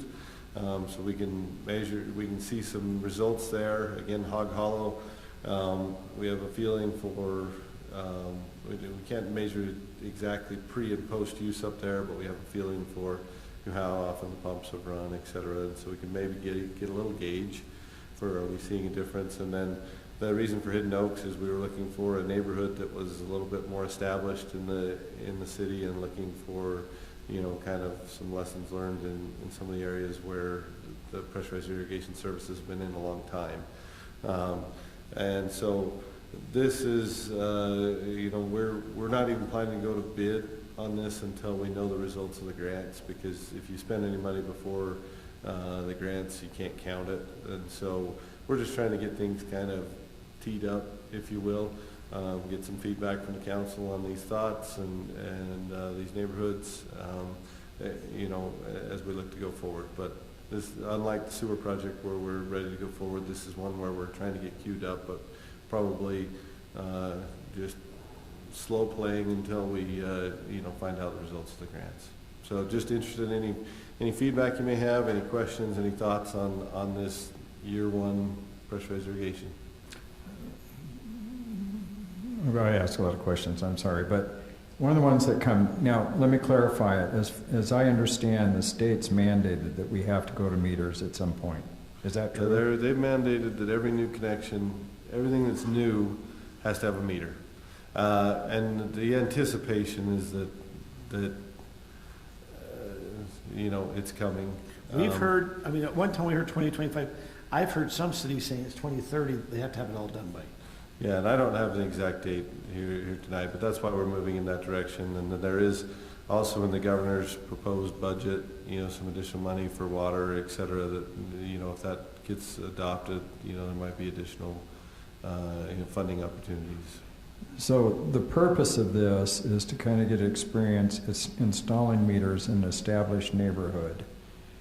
And you'll be measuring, or have a better way to measure how much they use, but it doesn't really change how much you're going to charge them. It doesn't change the bill until the whole city's on it, right? And we change the water rates. So that's the rates. anticipation right now, because it's kind of, probably a fairness issue, right? How do I charge one resident one rate, another resident another rate? And so people need to understand that, though, because there's a lot of people out there that said, we gave our water shares to the city and we're told that we would never have any limitation on our water. So I just wanted to clarify that. How invasive is it to put these meters in? Well, in the newest subdivisions, it's not very invasive, right? Because our latest standards, prepared a little better, but more or less we have to come and we have to dig up their old connection box, and we have to replace it in total with a new meter and new assembly. It's not horrendously invasive. Every of the older homes, the ones that have had it more than just the last couple of years, they'll all have to have the same thing. But you're digging a hole, about as big as this desktop that I'm sitting at, and 18 inches deep, and replacing the assembly and putting it back together. So would the city be responsible, for example, if someone has run an irrigation line through part of where you're going to work? I just had an experience where the city, it was the old water company before it was absorbed, but they came and moved my meter 2 feet and tore up the whole street and the curb and a lot of my landscaping and irrigation. And so, it does sometimes entail some costs on the residents. I'm just wondering. Yeah, what our plan right now would be, and this is almost an impossible question to answer because every person's yard is unique, different, right?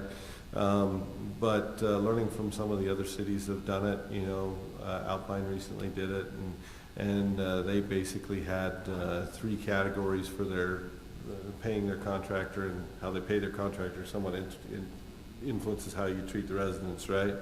And so they had one that, okay, somebody, the pressurized irrigation meter ended up in concrete for whatever reason, or something very difficult to remove. Then they had one for, it's just in grass, grass and sprinklers. And then they had one, and I don't remember exactly how they described it, but one that was, somewhere in between those two.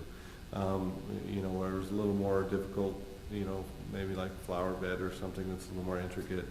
So the basic idea would be that in a general sense, the residents don't incur, a substantial amount of expense that, that results from it. Are they going to have to kind of quote unquote nurse it back to health, because you do have to dig up the grass or the shrubs or the whatever's around that pressurized irrigation connection? Yes, they are going to have to, but for that initial dig up and put back together to the best that we could, we would try to put back together the way we found it. But in the case of the more complicated ones, that's not a perfect answer, right? And that there is going to need to be some resident involvement in putting it back together if it's, in their prized shrub bed or something of that nature. Our contractors are only so careful, and they're going to be a little bit about production. So I guess the big question I have is, how do you explain this to people? Because, and I'm not opposed to it, but how do you explain to people? Because we're really not going to use these meters to figure out how much it's going to cost them to water until the whole city's done. So we're going to put a meter in there, and it's kind of for our information. Well, and they'll understand how much they're watering too. For the short term, it's for their information too. I'll give you one thing that happened to me this summer. My house, I got, because we have a meter on pressurized irrigation, I have the opportunity to sign up for the app. And through the app, I got a notice that, for several days there that said, you've got a leak in your system. And so, each day for, about a week, I tried to figure out where that leak was. Well, ultimately, I found the leak, but just because of my particular situation, which actually isn't all that different than most of Highland, my ground's fairly porous. And so I would have never even known that this particular valve was leaking, and it took me some hunting down to find it. So there is some advantage to the residents that. And we're going to emphasize those advantages in some education. Yeah, we'll have an education campaign. There's some real advantages of doing this, even though it's inconvenient. The information is going to be available to you. You can actually know how much you use as we as a city look to conserve. You're going to be able to understand, what you use and where you can conserve, and how you rate against what you should use on your piece, right? So there's some advantages to the residents. You're right in that, especially for the front end people, the people that we're talking about now, I mean, they'll have these meters in for 3, 4, 5 years. If we do get the grants require us to complete all the work associated with it in 3 years, and so we'll have to condense. Right now it's contemplated over a 5-year period, so that's why I say 3 to 5 years, because we'll see what happens with this grant. But they're going to have it in for a number of years before we actually start charging on it. And so another question. So, can I read these anytime I want? Like if I read it this morning and then I want to see if I had how much water I had the next day, my app will tell me each one of my usage. Yeah, we haven't selected a particular app, but the app that I have for my home will let me see what I used. But the meters we're buying are going to be smart enough that it can pull the data each day or something that way? Yeah. Okay. I mean, that's the intent, is that to make these the most useful, obviously, with ready access to data comes a little bit of expense, right, on the meter side, right? So that's all part of the discussion we'll have to have with the app that we select. But yeah, for me, I can pull up my app and I can see what I used. So I'm going to make a recommendation. I wonder if this is my recommendation. is that we install, all the concerns we've been hearing. Now, I think Commissioner Bills might have one being installed because she's up in Viewpoint. Maybe we have them installed in all the council. And the reason is we understand how invasive it was. We understand how to read it. If someone's calling back, hey, how does this app work? We are also knowledgeable about the product. I mean, if we're going to be trying to maintain it and things, They've actually done that in the past. Yeah. Some previous council members have meters. But it won't do me any good because we have our own pressurized system, so. we just save money on Scott's. You'll save money on mine. Put one on You mine. can put the deluxe one in Brittany's. But I'm just saying that might be, when you're talking about how to do it, it's something that we can see, hey, did we have a hard time in our own? What the feedback we're getting back from residents, we had to experience it too. Yeah. That's just a suggestion maybe. Yeah. Yeah, Put the no, deluxe in mine. And I can empathize. I mean, I lived through it being installed at my house here a couple years ago, and getting the app and learning it all. So I completely understand where you're coming from. Anything else from council on the meters? If not, we will move to item number 11, which is mayor and council and staff communication items. Does any of the council have any communication items? I have one thing. I was wondering if I would send it around, if council would take a look at the Utah Lake resolution that some of the cities are putting together. I would love to know what anybody else thinks about that, so I can send that out tonight. Yes, please. So if you haven't, Brittany, you want to bring this up? Last week, there's a proposal, and I don't know if it's going before the legislators or whatever, some things about Utah Lake. And there's some cities want a resolution. Is this one based off of the science? Is that right? That's what this particular one is we should determine what we do with Utah Lake based on this science. I mean, but science. Other cities do sometimes is resolutions a different way? debatable. So we're going to have Dr. Fauci do it? Yeah. So maybe I'll send you the resolution, and then if you guys, and I have a copy, I think I have a copy of the legislation also. I mean, it's just really the question is, do you kind of leave it more natural and it take care of itself, or do we do something more invasive?